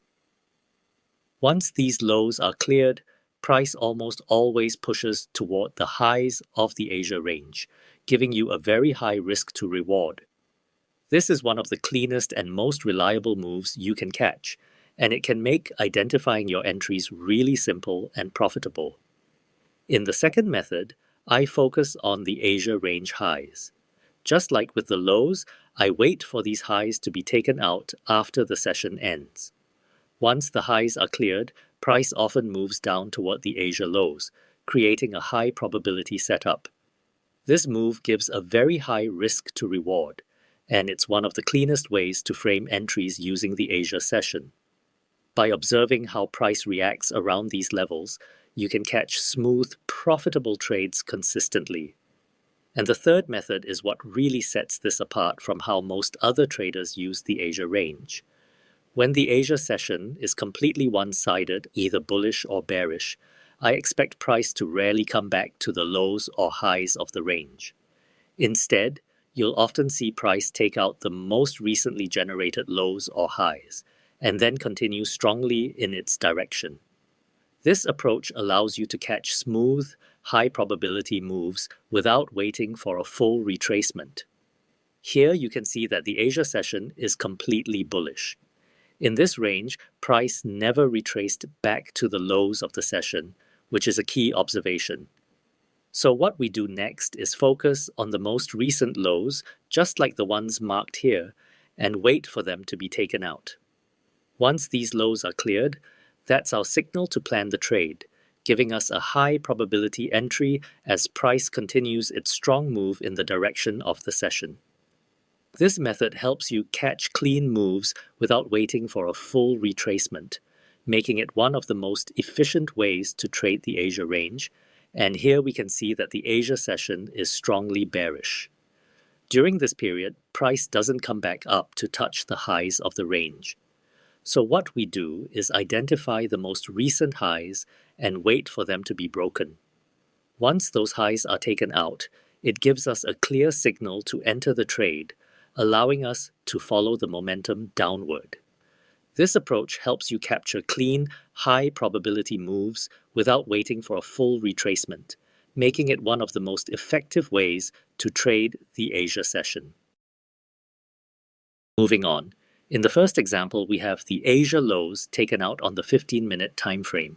Now we need a lower time frame confirmation.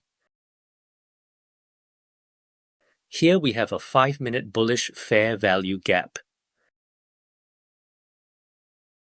Since the gap is quite large, we can use the discount of the gap as our entry. Here we can place our order at the 50% of the gap with the stop loss at the low, targeting the Asia highs.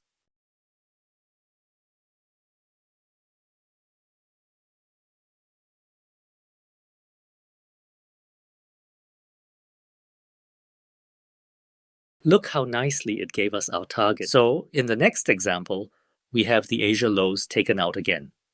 Now we want to see a bullish confirmation again.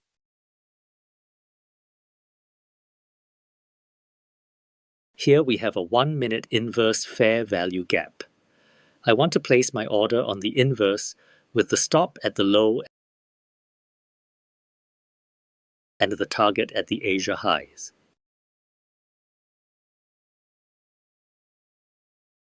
Now let's see how it plays out. Price is behaving just like I wanted, moving perfectly in our direction.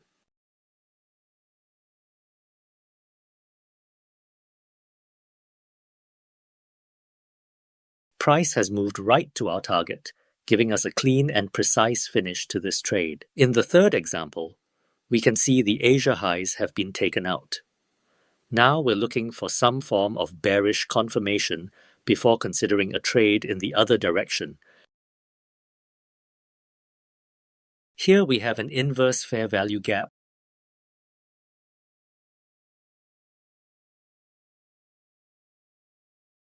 along with a new fair value gap, showing a huge displacement. Now I'm going to take a short at the 50% level of the fair value gap, with the stop at the high and the target at the London lows, since the Asia highs have already been swept.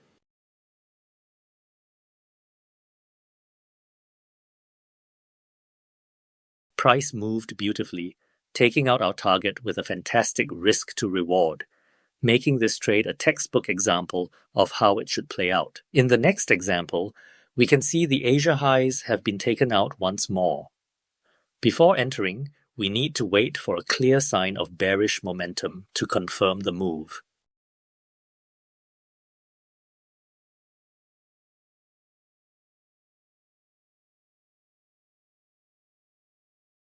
Here we have a small inverse fair value gap, but it's enough to signal a shift in market structure and hint at a potential move in the opposite direction. I truly believe this setup can help you catch massive high risk to reward trades when executed correctly. And there it is. Price hits our massive target, giving a clean and powerful risk to reward. Here we have another bullish example. Price took out the lows in the middle of the Asia session. This setup only works when the Asia session has a one-sided move, for example, when the session is completely bullish. In this case, the last lows can be considered as the sweeps. Here we have another lower time frame sweep. Now we need a bullish confirmation. The candles on 1 minute time frame are not clean enough, so we can move to a 3-minute time frame. Here we have multiple clean fair value gaps, so we want to focus on the one that is below the 50% level.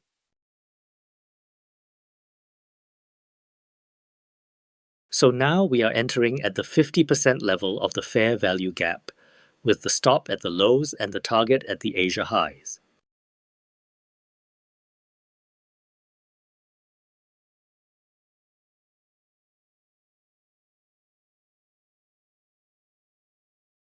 Look at how effortlessly price moved, taking out our entry and hitting the target perfectly. This is exactly the kind of clean, high probability move we look for. In the final example, the Asia highs have been taken out,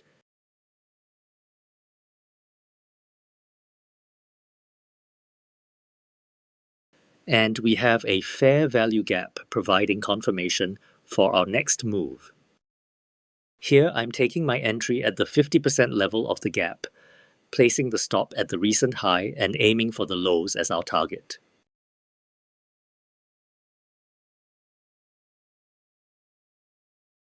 Look at this move. Price handed us our target effortlessly. The trade unfolded perfectly, moving cleanly to the target and giving us a huge sense of clarity and confidence in the. The midnight open marks the start of the algorithm's daily delivery. From this point on, the market begins showing its true intention. And if you read it correctly, you can position yourself with precision instead of guessing. What makes this concept so powerful is its consistency. It repeats daily and helps you identify whether the market is offering discounted long opportunities or premium short setups. By the end of this video, you'll know exactly how to use the midnight open to frame your bias and catch high probability trades. Let's get into it. So first, let's understand what the midnight opening price actually means. It is the opening price of the trading day at exactly 12 a.m. New York time, EST, which corresponds to 10:30 a.m. in Indian Standard Time during EST. This level acts as a daily benchmark for identifying intraday directional bias. The midnight open is treated as the starting point of the algorithm's daily delivery, the moment when the market's program begins to unfold for the day. This concept is incredibly powerful and repeats every single day. If you truly learn how to use it, the midnight open can give you the direction of the entire trading day with remarkable consistency. First, let me explain how to mark the midnight opening price. The first thing you need to do is open your TradingView settings and enable the Chart Values option. Once you turn this on, a small box showing candle data will appear in the top left corner of your chart. Next, place your mouse cursor on the candle that opened exactly at 12 a.m. Eastern Time, which is 10:30 a.m. Indian Standard Time during EST. In the Chart Values box, look at the first value labeled O1. This stands for the open price. Simply mark that exact price level on your chart. That line becomes your midnight opening price. Now let's look at a few examples. First, we'll start with a bearish example. In this case, you can see that price first swept buy-side liquidity above the midnight opening price and then immediately delivered to the downside. This shows how the market grabs liquidity in premium before shifting bearish. Next, let's look at a bullish example. Here, price takes out sell-side liquidity below the midnight opening price and then moves strongly to the upside. This is the classic behavior of price collecting liquidity in discount before delivering higher. Now, let's hop onto the charts and go through these examples in real time. So, coming onto the charts, we have our 10:30 a.m. Indian time, which corresponds to the 12 a.m. Eastern time candle marked out. We will turn on our chart values, then check the opening price and mark it out. You can verify the price in the upper left corner. We also have a buy-side liquidity sweep along with a market structure shift. So we have all the confirmations. Buy-side liquidity sweep above the opening price and then a market structure shift, so we are safe to enter. So we will enter short, place our stop at the high, and target the sell-side liquidity. We got a quick and clean target. That works, right? Now let's look at what happens next. Now we have the same opening price because the day hasn't ended yet. The price swept our sell-side liquidity, and now we have this buy-side liquidity here. After the price sweeps our buy-side liquidity, we will wait for confirmations. Now we have an inverse fair value gap, so we will enter short at this gap, place our stop above the high, and target the sell-side liquidity. Once again, we got a clean target. Look at both of these trades. They are in a single day. Understand this concept and use any entry model, but if you just align this single concept, you will increase your odds of catching high probability moves. Now, moving forward, we have our 10:30 a.m. Indian time, which corresponds to the 12 a.m. Eastern time candle here. So we will mark out the opening price.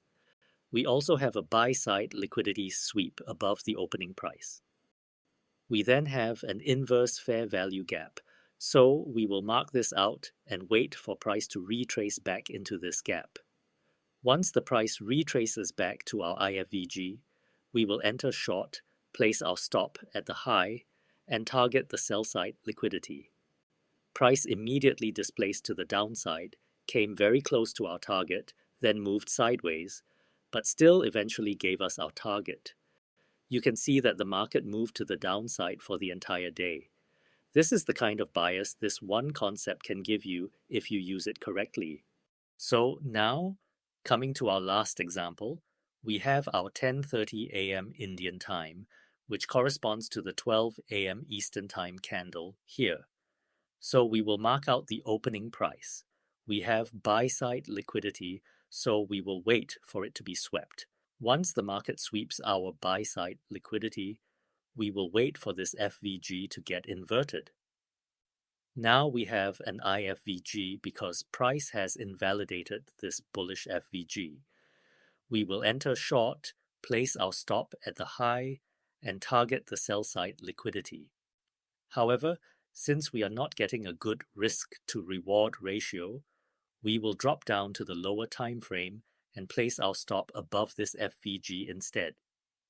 The market displaced to the downside, came back to our entry, but eventually gave us our target. Today, I am going to break down market structure and explain how you can position yourself in the correct market direction so you won't end up on the wrong side of the market.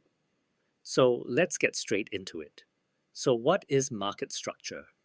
Market structure refers to how price transitions between phases through displacement, liquidity runs, and market structure shifts. It focuses on how smart money moves price by first attacking liquidity and then creating strong displacement, which signals a shift in the market's direction and the start of a new delivery phase. But the common issue here is most traders try to trade right after a liquidity sweep, but the market stops them out and doesn't reverse. These traders keep thinking that maybe there was more liquidity to the upside and that the market will reverse from there.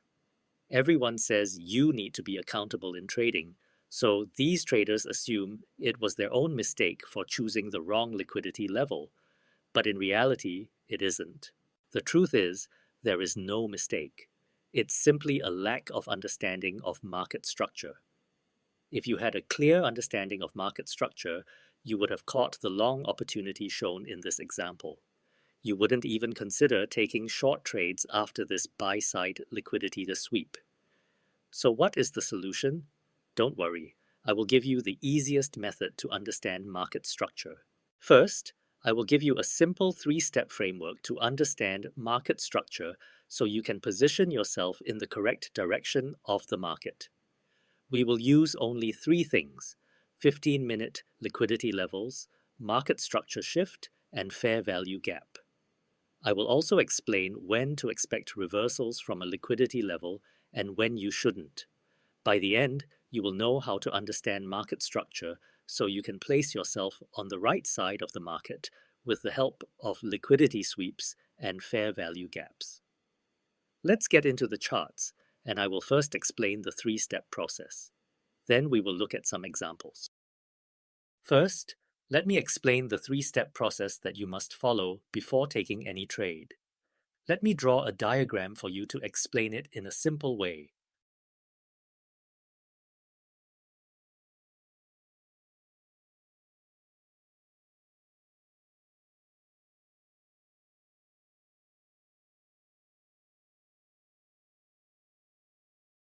Now, look at this. This is a buy-side liquidity sweep, right? Now you will try to short from this sweep because you can see sell-side liquidity resting below. You might think you can target that sell-side liquidity, but the reality is different. I am not saying you are doing anything wrong. Everyone thinks this way because we all know that reversals usually happen at liquidity levels. But there is another important factor that tells us whether the probability favors a reversal or a continuation, and that is market structure.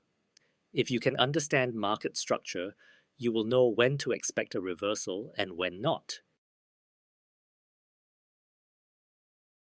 The first step is to check whether there is any market structure shift on the left side before the liquidity dip sweep. As you can see, we do have a market structure shift. That simply means the market has created a shift to the upside, and it can retrace and then continue in the upward direction. Step 2 is to look for any fair value gap resting within this range. You may wonder, which range? How do I know? You have to look within the range that forms after the market structure shift. For example, we have a market structure shift in this range, so you should look for a fair value gap inside this range. Now, suppose we have a fair value gap in this range, something like this, so we have to mark it out. Step 3 is to identify any lower time frame, low or high, depending on your direction. Let me write all of this so you can take a screenshot and watch it anytime you want.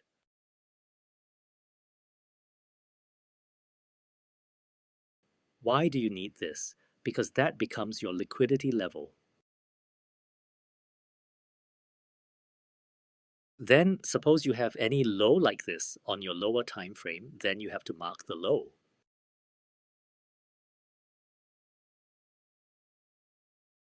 Then the market will typically do something like this on your lower time frame. It will sweep your liquidity and then continue in the direction supported by the market structure shift. But follow this process only if you have a market structure shift on the 15-minute time frame before the sweep of your key liquidity level. If there is no market structure shift on the 15-minute time frame before the sweep, only then you can expect a reversal. Let me describe it with a raw diagram so you can understand it clearly.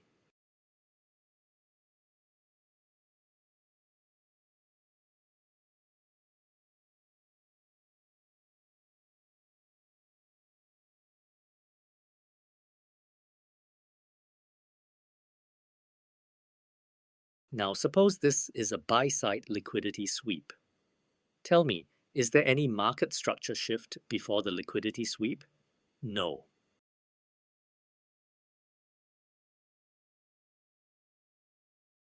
So think about it. If we don't have any market structure shift before the liquidity sweep, what does it mean? It simply means that there is not any bullish market structure shift or bullish signatures in price, which can tell us that the market could move higher. So, this type of market structure is suitable for expecting a reversal. You should only expect a reversal when you have this kind of market structure. Now, the third and most important step is to check whether there is any internal range liquidity sweep before your key liquidity level gets taken out. In simple words, you must look for a liquidity sweep that occurs before the liquidity level from which you are expecting your trade. Let me draw a diagram to explain this.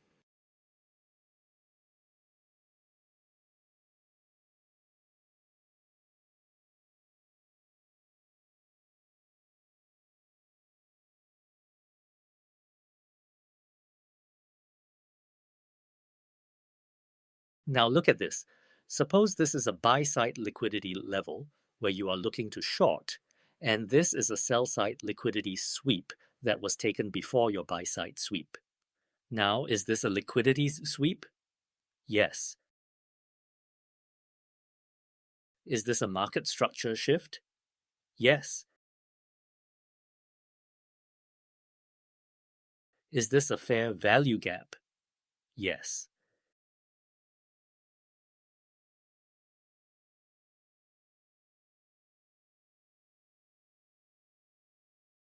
If you spot any market structure like this, then you should never try to trade these types of setups. But why? Think about this. If this FVG is being respected, which means market didn't invalidate this fair value gap and went higher after retracing back to it. And if this liquidity sweep is valid because price reached the opposing liquidity level, then why are you trying to short a market where the structure is clearly telling you it wants to go higher? If the market structure looks like this, it will most likely continue higher and will not retrace until a major liquidity level gets taken out. And if you try to chase these kinds of moves, the market can reverse from any random level that you won't even be aware of. Don't try to do the opposite. Instead, read the market structure and get yourself in sync with it. Now let's look at the charts.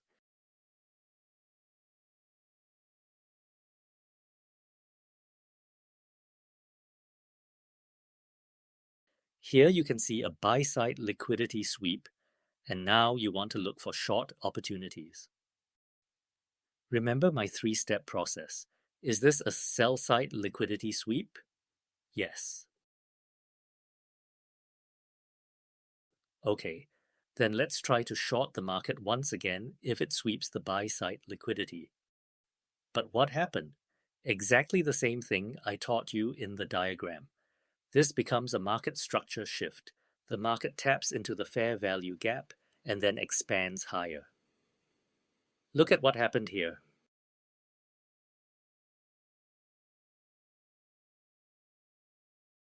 Let me explain the exact reason behind this. Here, the market swept the sell-side liquidity, then respected an order block, created a market structure shift, and formed a fair value gap. If you think this is incorrect, then mark this high and the next high and try to take shorts. But the market does not reverse, even though these two lows are resting below and you want to target them. Think about it.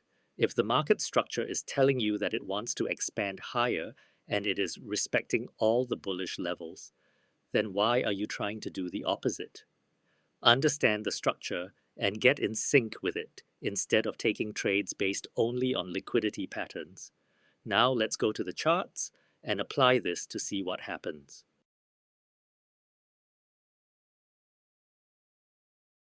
Now look at this example. We have a sell-side liquidity sweep, and as usual, you might start looking for long opportunities. But we must focus on what I taught you in the three-step process. Notice this, the market has respected a fair value gap. Yes, we do have a buy-side liquidity sweep, and we also have a market structure shift. We don't have a fair value gap here, but we do have an order block.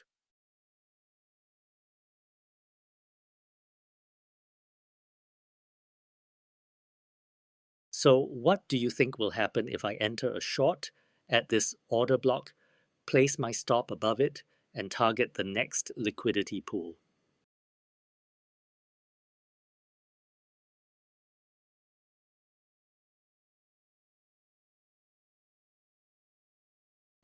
Look at this. We hit our target.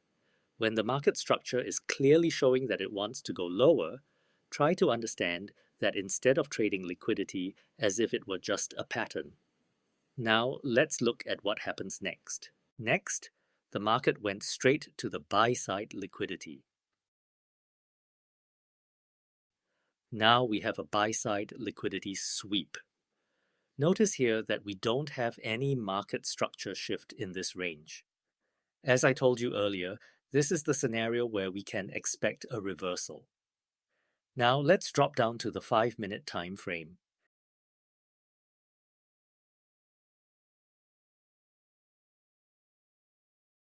Here we finally have a market structure shift, so we will enter short, place the stop above the high, and target the sell side liquidity.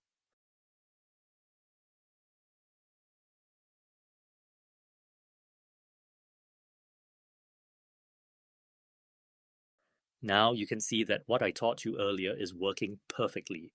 You should now understand when to expect a reversal and when not. Moving forward, the sell side liquidity has been swept, so let's see what happens next.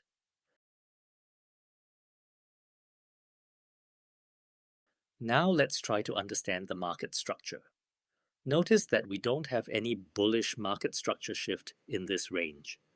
Instead, we now have a market structure shift to the downside. Additionally, the market has respected a fair value gap, and we also have a buy-side liquidity sweep. So let's enter short, place our stop above the high, and target the sell-side liquidity. We got a quick target.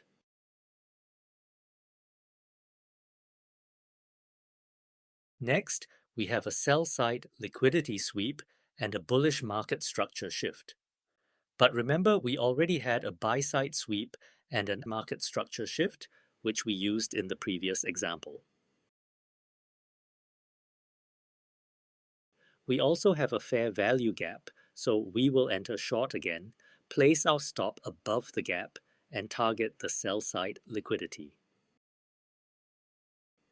Once again, we got our target. Now the sell side is swept, and you might be thinking about taking long trades. But notice here, we have a market structure shift and a fair value gap to the downside. So what do you think will happen if I enter short at this gap, place my stop above the high, and target the next liquidity pool? The market moved sideways for a while but still gave us our target. So now you should understand that trading based on liquidity alone is not enough. You must also read the market structure. The market moves the way it wants to move, and the only way to identify where it wants to go is by understanding market structure. If you learn to read market structure properly, you will no longer be confused by liquidity sweeps and reversals. We're going to cover smart money techniques, or SMT. SMT usually forms between correlated assets. Correlated assets generally move in the same way and follow a similar market structure. For example, when euro is making a lower low, GBP should also be making a lower low. When euro makes a lower high, GBP should do the same, and this continues as long as the correlation remains intact. An SMT forms when this correlation breaks.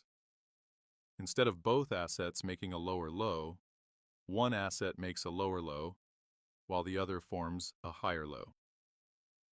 This divergence is what we call SMT. So here we have a lower low on one asset, but a higher low on the correlated asset. When we mark this out, it looks something like this. This SMT divergence is a strong indication that momentum is weakening and that a potential reversal may be forming.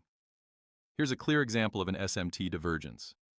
Notice how price takes this high in euro, breaking above the previous high, while GBP fails to do the same. This mismatch between correlated pairs is what we call an SMT divergence. Since GBP does not take the high, this SMT becomes a price signature of a potential reversal, indicating that price may be ready to move lower. Now, we wait for confirmation. Here we get a clear bearish market structure shift, along with a fair value gap perfectly overlapping it. This gives us a high probability entry. I can place my trade here, set my stop loss above the high, and target the lows. As you can see, price delivers cleanly into our target on GBP. However, notice that Euro does not take those lows. This now creates a bullish SMT divergence in Euro, which is a signature that price is preparing to move higher. With this confirmation, I place my buy order right at the CISD and target the highs. And once again, price delivers straight into our targets. I hope by this point in the video you've started to understand how SMT divergences work and how powerful they can be when combined with proper confirmations. Here is another clear example of an SMT divergence. You can see that price has swept the buy-side liquidity in Euro, but it has not done the same in GBP. This imbalance between correlated pairs is what gives us an SMT divergence, and this acts as a price signature that a reversal may be about to happen. Now, instead of entering blindly, we wait for confirmation. What we want to look for next is a valid entry model. In this case, we can use this order block as our point of entry.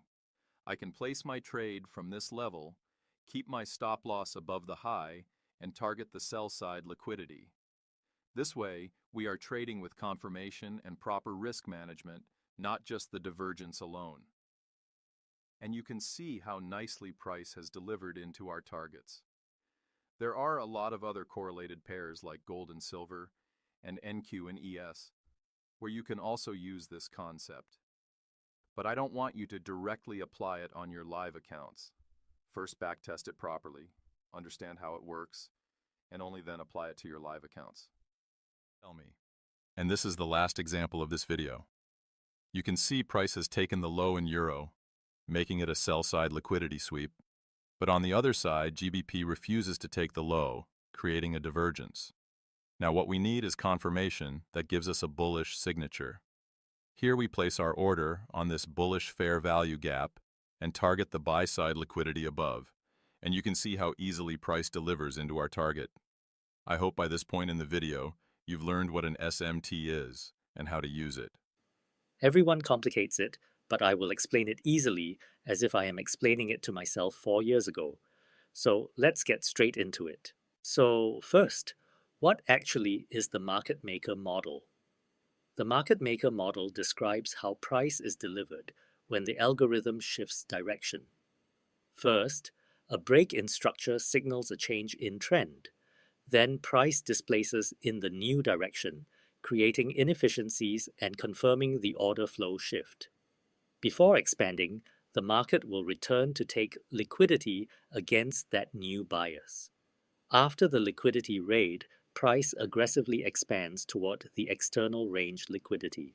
There are two components that make the market maker model complete: the market maker buy model and the market maker sell model. First, let's see an example, and then I will explain it on charts to make it easy. Look at this entire downside move that begins after a liquidity sweep, indicated by this red curved arrow here.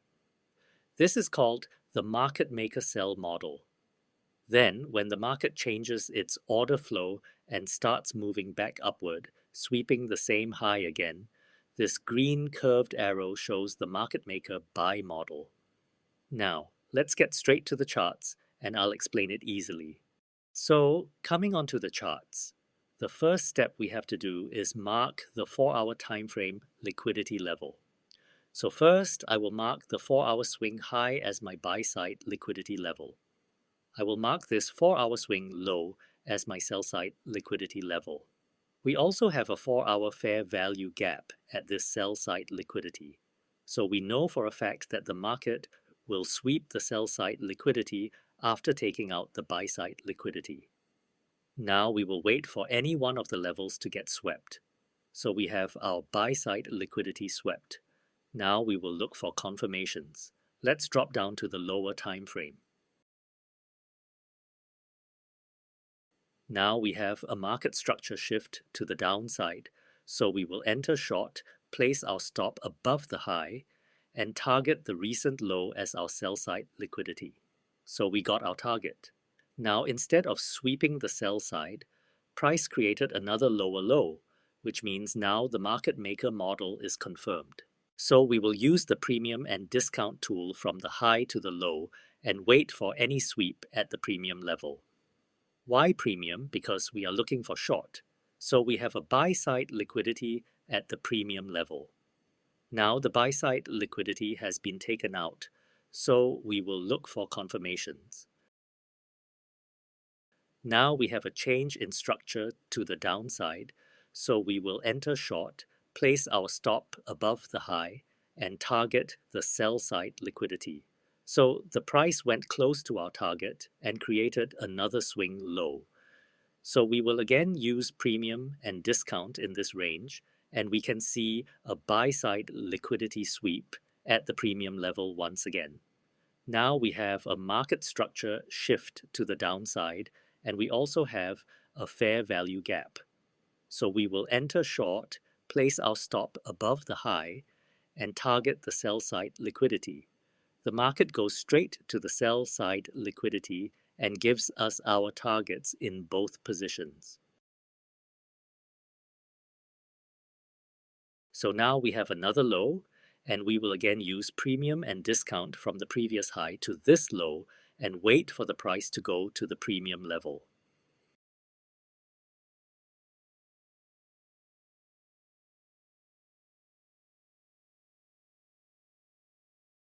Now you can see the price went to the premium level and tapped a fair value gap. Dropping down to the 5-minute time frame, we have an inverse fair value gap, so we will enter short, place our stop at the high, and target the sell side liquidity. Once again, we got our target. So now we have a strong swing low, which is taken out. But the price created another low. Remember, our 4-hour sell side liquidity is still resting below, so we will again use premium and discount from the recent high to this low. We also have a buy side liquidity at the premium level, so we will mark that out. So the price swept our buy side liquidity but didn't give any confirmations. So whenever this happens, don't change your bias because the 4-hour sell side is still not swept. Whenever this happens, it indicates that price is retracing to the whole range. So we will use premium and discount from the high that swept the 4-hour buy side liquidity to this low. We also have a buy side liquidity in the premium level, so let's wait for it to get swept. Now the buy side liquidity is swept, so we will wait for confirmations. Now we have a change in structure to the downside, so we will enter short, place our stop at the high, and target the sell side liquidity. Price went close to our stop loss, but didn't stop us out and kept displacing to the downside. The price took some time but gave us our target. The 4-hour sell side is still below, so we will continue to look for the market maker sell model. So once again, we will use premium and discount from the high to the low. And now we will mark the buy side liquidity, which is in the premium level. So the price didn't even sweep that buy side liquidity and went straight to our 4-hour sell side liquidity. So you can see all of this becomes the market maker sell model. See how clean this was. So now this sell side liquidity is swept, and we know that the market maker buy model will be active because price has swept the 4-hour sell side liquidity, and now it will go towards the 4-hour buy side liquidity. Now we will look for confirmations here. Now we have a change in structure and an order block created here. So we will enter long, place our stop below the low, and target the recent high as our buy side liquidity. So the price gave us our target, but it also swept the 4-hour buy side liquidity too quickly. So now the 4-hour buy side liquidity is swept. We know that the market will now sweep the sell side liquidity, and we can look for a market maker sell model. Let me mark our 4-hour liquidity levels. Coming back to the 15-minute time frame, now we will look for confirmations. So we have an inverse fair value gap. So we will enter short on this gap, place our stop at the high, and target the sell side liquidity. And we can expect a market maker sell model. Price instantly triggers our order and starts moving to the downside. A new lower low is created, so we will use the premium and discount tool. And you can see we have a buy side liquidity already swept. We have an inverse fair value gap, so we will enter short on this gap, place our stop at the high, and target the sell side liquidity. Once again, price instantly triggered our order and displaced strongly to the downside. We have a new low, so we will use the premium and discount tool and wait for it to go to the premium level. Now you can see the buy side liquidity is swept at the premium level. We also have a market structure shift to the downside. Now you can see the price respected all of our levels and went straight to the 4-hour sell side liquidity, making our market maker sell model perfect. Look at this, how clean this market maker sell model was. These targets came from one clean power of 3 setup, and in the next few minutes, I'll show you exactly how power of 3 actually works. So first, power of 3 is a 3-phase price cycle where the market accumulates, manipulates, and then distributes, all using the opening price as the anchor for directional expansion. Let's look at a bearish example. Here, price first accumulates, then it manipulates higher, pushing above the daily open, and finally it distributes lower. On the daily candle, it looks like this. The candle opens, gets pushed up to take liquidity, and then delivers lower. Now for a bullish bias, it's the same structure. Price accumulates, then it manipulates lower, dipping below the daily open, and finally it distributes higher. On the daily candle, it looks like this. The candle opens, gets pushed down to create the manipulation low, and then delivers higher. Now let's hop onto the charts quickly. Here on the 4-hour time frame, we're inside a bullish fair value gap. Dropping down to 1 hour, we see a sell side liquidity sweep, which simply means our bias is bullish. Now on the 15-minute chart, look closely. This is the midnight candle, the new day open, use New York local time. Let's mark its opening price. This becomes the daily open. We'll wait for price to accumulate, then manipulate below the open because our bias is bullish. Here's our accumulation range. Price dips below it. That's our manipulation. And there it is, a bullish change in the state of delivery. We enter here, place the stop below the fair value gap, and target the accumulation high. Clean target, simple setup. Moving to the next day, we mark the midnight candle opening, price as the daily open. Price accumulates above the daily open. See this? That's our accumulation range. Price goes below the range and daily open. That's the manipulation. Now we spot an inverse fair value gap. Enter here, stop at the low, target the previous day high. Huge upside move, clean target. Stay with me. I'll show you exactly why most traders fail and lose money, even while using the power of 3. Now I'll show you exactly why ICT traders lose money using this concept. We're inside a daily fair value gap and also have a daily sell-side liquidity sweep. Drop to the 15-minute chart. First, mark the midnight candle open as the daily open. Here's our accumulation range. All the structure from the previous day low is real accumulation. Here's the common mistake. Many traders see these sideways candles and think this is the accumulation and that the first dip below it is the manipulation. They enter too early, expecting a distribution, but price drops below the real accumulation range, stops them out, and the cycle repeats until the true manipulation happens. Now we have real confirmation. We enter here, stop at the low, target the previous day high. Clean setup, huge upside, simple target. So, like I showed you, this is the mistake you have to keep in mind. Patience is key when spotting this setup. It's really simple. You just have to consider the whole accumulation range from the previous structure into the new date open. Let it get manipulated and then position yourself. When you do this, you'll consistently spot high quality setups and avoid the common mistakes that trap most traders. This video is going to be about how I trade funded accounts. For this example, we're going to use a $25,000 funded account, but this exact approach can be applied to any account size and any drawdown model. Now, the first thing you need to understand is this. If you have a $25,000 account and the max drawdown is 10%, that means your real trading capital is only $2,500, not $25,000. So let's break that down. If you risk 1% of the full account, that's $250 per trade. With a $2,500 drawdown, it would only take 10 losing trades in a row to blow the account. That's why I don't think in terms of the full $25,000.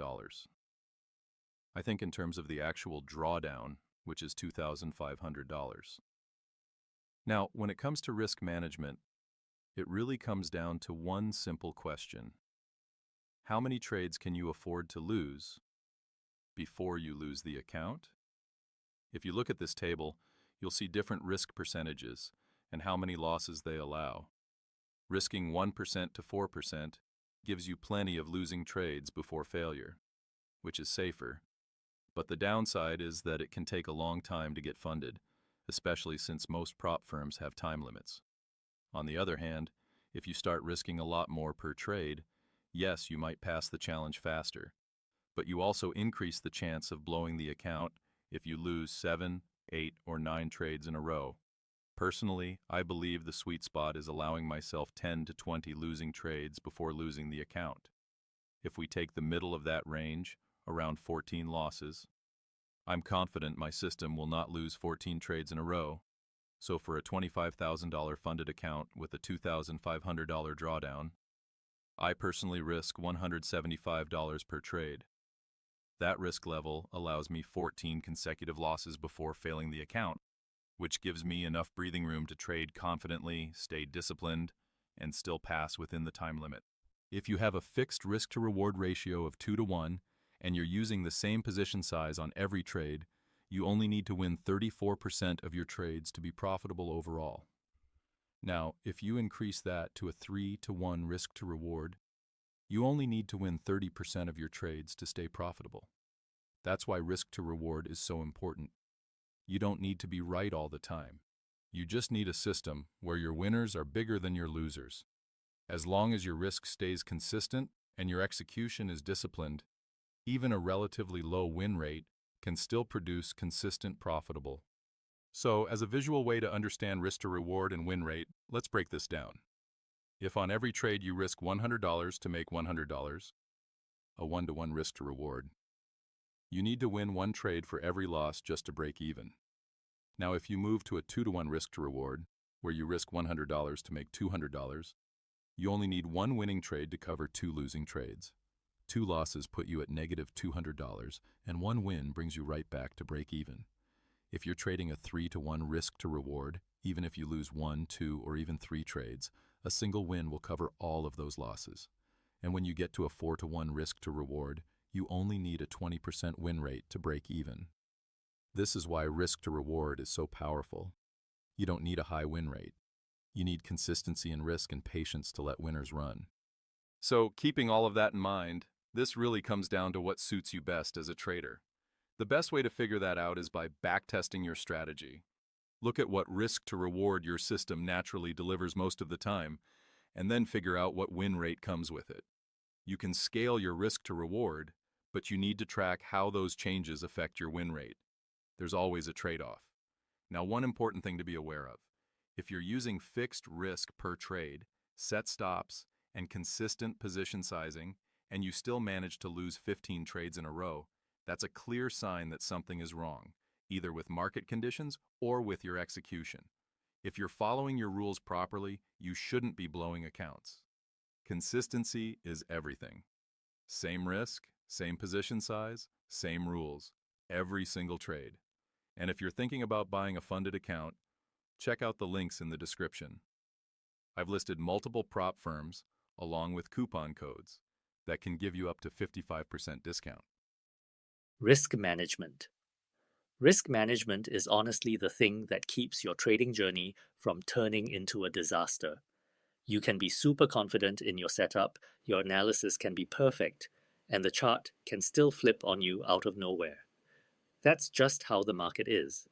And if you're not controlling your risk, that one unexpected move can wipe out weeks or even months of progress in a few minutes. When you set clear limits on how much you're willing to lose, everything changes. You stop panicking, you stop forcing trades, and you don't feel the need to make it back in one shot. It becomes easier to think clearly because you know one loss won't destroy your account. Risk management also gives your strategy time to actually work.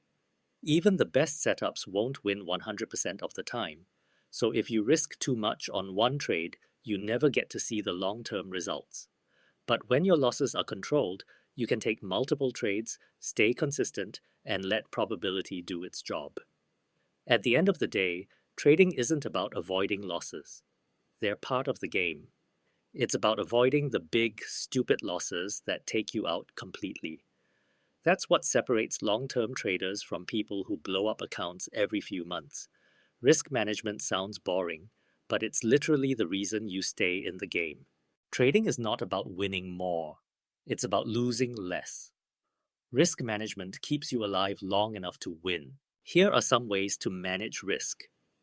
Your risk should be less than 1% of your account. Even if you trade prop firms, the risk should be between 0.5% to 1% of your total account. You will get hundreds of people telling you to risk more to pass your evaluation faster, but I learned the hard way. And if you follow them, you'll also learn the hard way. The more you try to risk, the more psychological problems and losing streaks you'll face. You need to risk an amount you're comfortable losing. You don't have to risk more to make more. If you think like that, you will always lose money. In trading, the more you try to make, the more you can lose. Your focus shouldn't be on passing the evaluation or making profits. It should be on following your rules and sticking to your plan. I can guarantee you will make more money if you stick with risking less and executing your setups consistently, because small steps forward are better than giant leaps backward. I will give you a plan that you can follow which made me profitable. I tried everything, risking my whole account in one trade, but it never worked. Risking 1% per trade worked for me. Taking one trade per day worked for me. You can take 2 trades per day, but then you have to divide your risk by 2. More than 2 trades per day are not advised. You also need to know when to risk, when not to, when to trade, and when not to trade. Personally, as I got closer to passing my evaluation, I became more serious, which made me do unwanted things. So I risk even less as I get closer. For example, if you have made 3% on your evaluation, try reducing your risk to 50% of what you normally risk. All I mean to say is, you don't have to risk more to make more. If you stick with a certain risk percentage that you're comfortable with, you will face fewer emotional responses and make more stable, consistent decisions. So now let's move to trade management. Trade management is very important for us because it can save us from many unnecessary losing trades. You just have to manage your trade from entry to exit. Once you practice doing this, you will be able to take something out of even a losing trade. You can increase your win rate and even your risk to reward once you learn how to manage your trade. Let me show you an example. Suppose you are in this trade and price creates another fair value gap, and you move your stop loss to break even.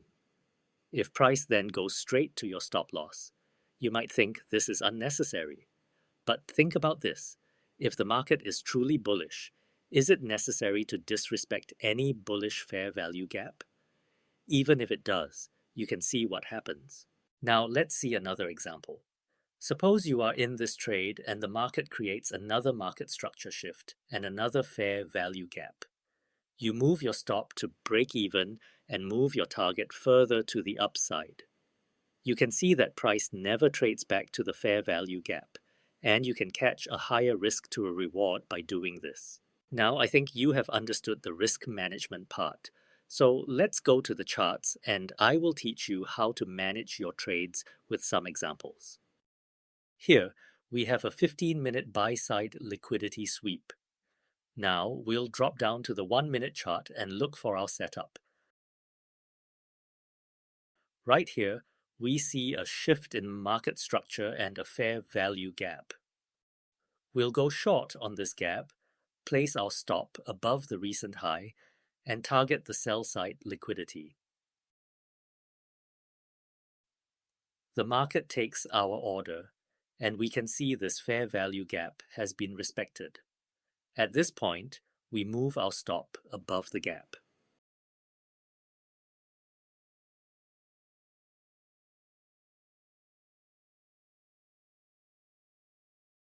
Once again, this fair value gap gets respected, so we adjust our stop to the new high.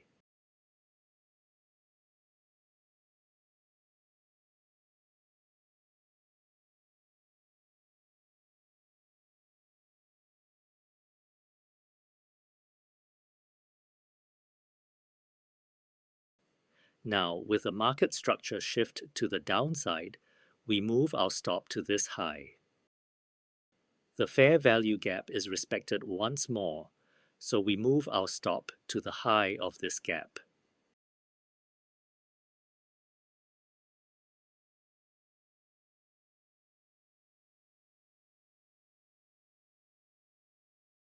Again, the fair value gap is respected, so we trail our stop above the gap.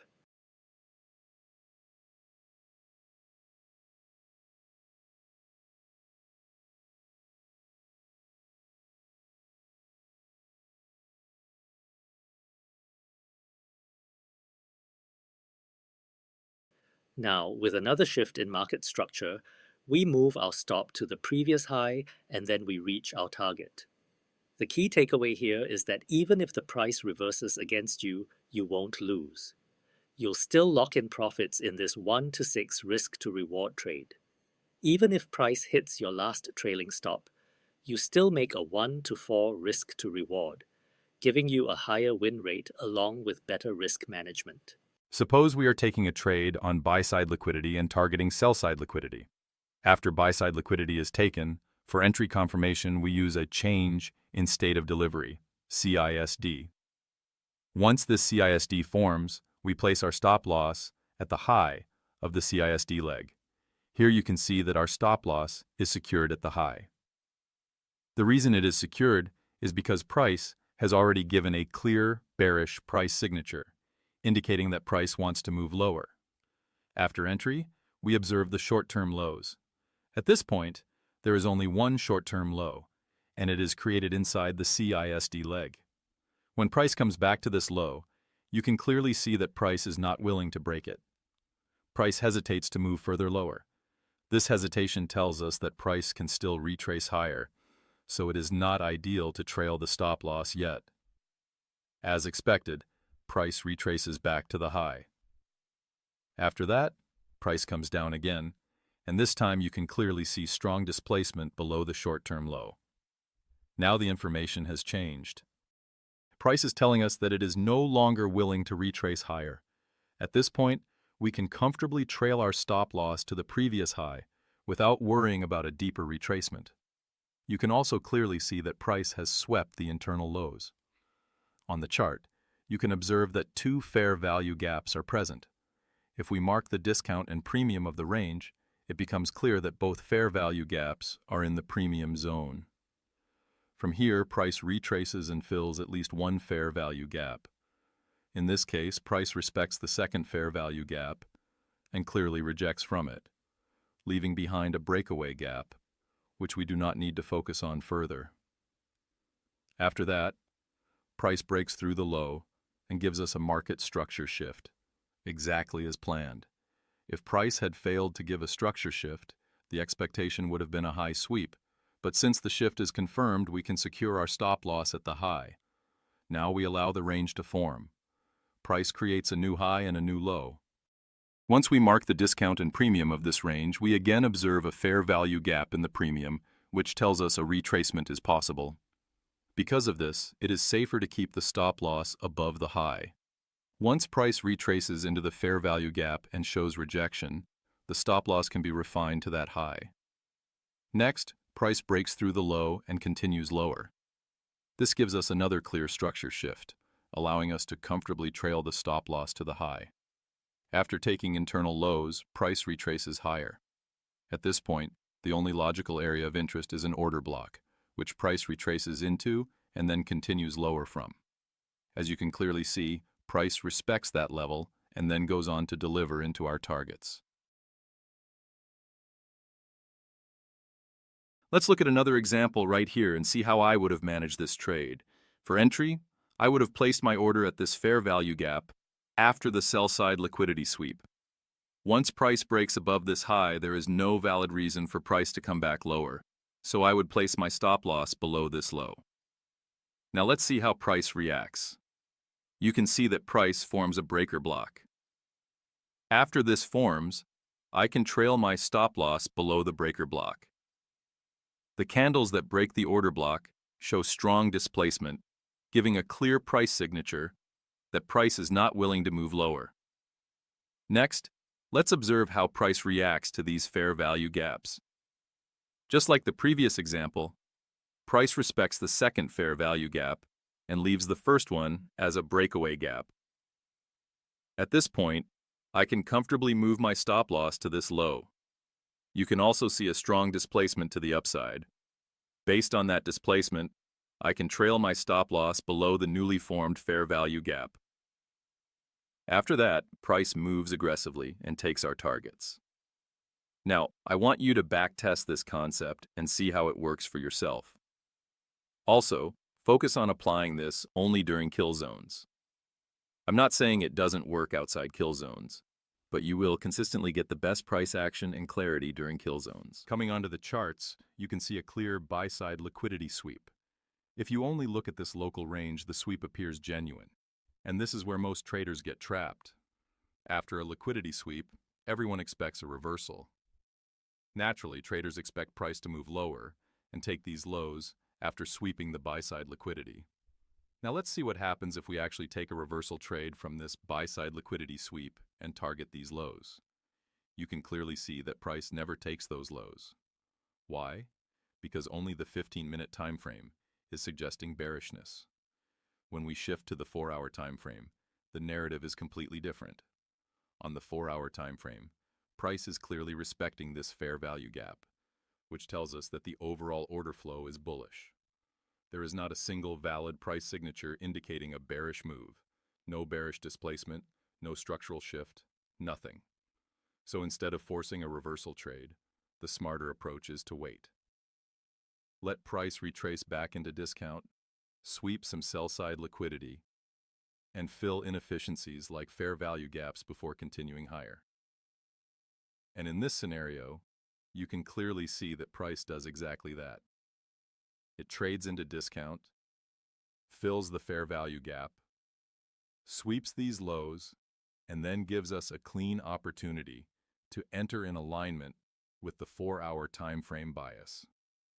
Now, if we take that trade and target these highs, as suggested by the 4-hour time frame, look at what happens next. Exactly as expected, price moves straight into our targets. So what I'm trying to say is this. Stop relying on the idea that after every liquidity sweep, there has to be a reversal. The market does not move based on fixed patterns or assumptions. Instead, rely on price signatures. Price will always tell you what it intends to do if you know how to read it. Always give more importance to the higher time frame narrative. Let the higher time frame decide the direction, and use the lower time frame only for execution. When you align yourself with what the higher time frame is telling you, you stop guessing, you stop forcing trades, and your execution becomes clean and consistent. Now let's look at how real reversals are actually formed, and more importantly, how to identify which reversals are worth trading and which ones should be ignored.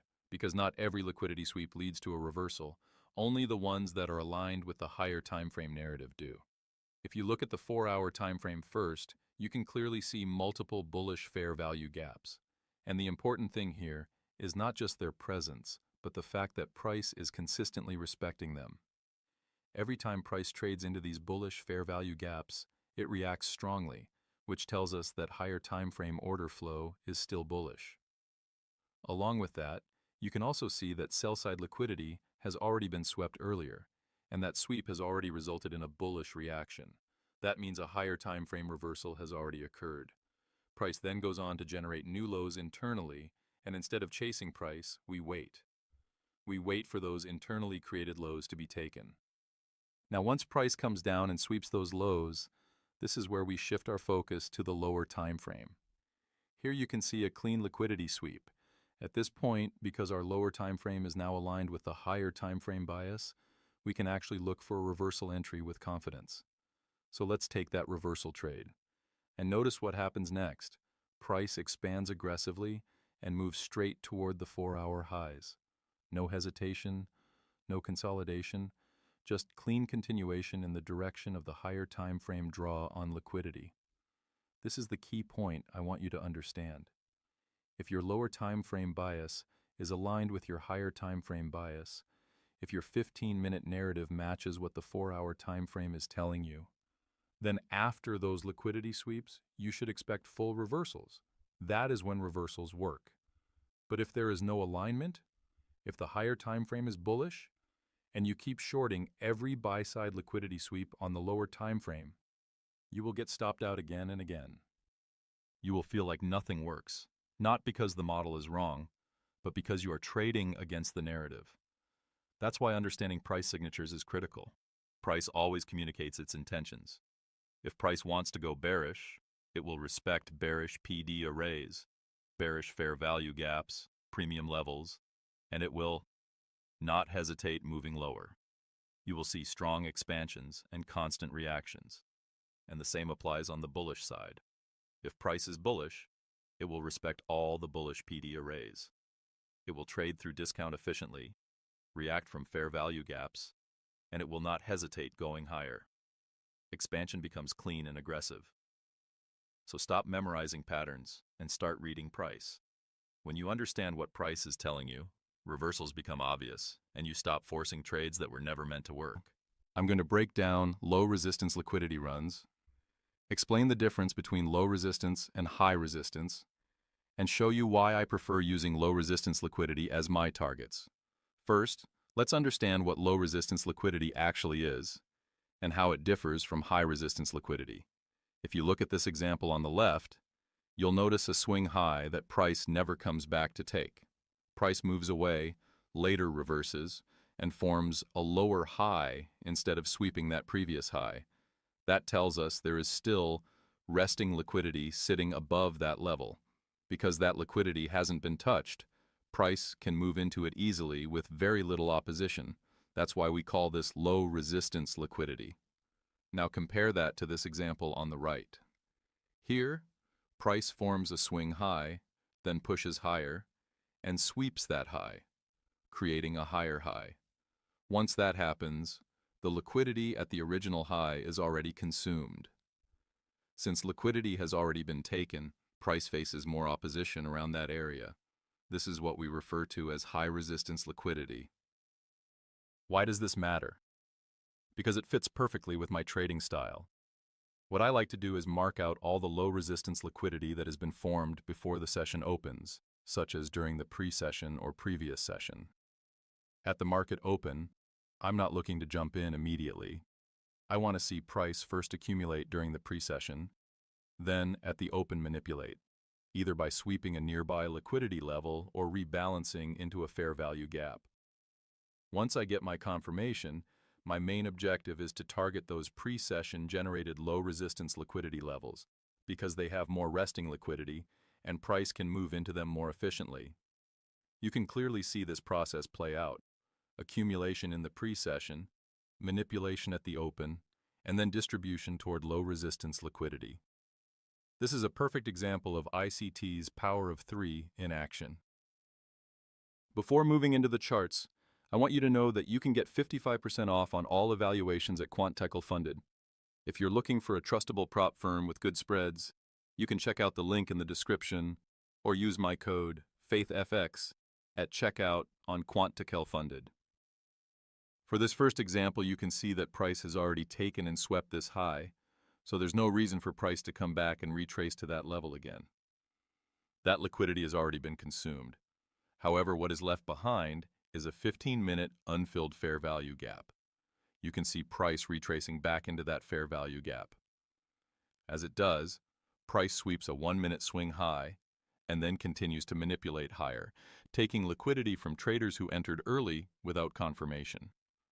After that manipulation, we finally get our confirmation, which in this case is an inverse fair value gap.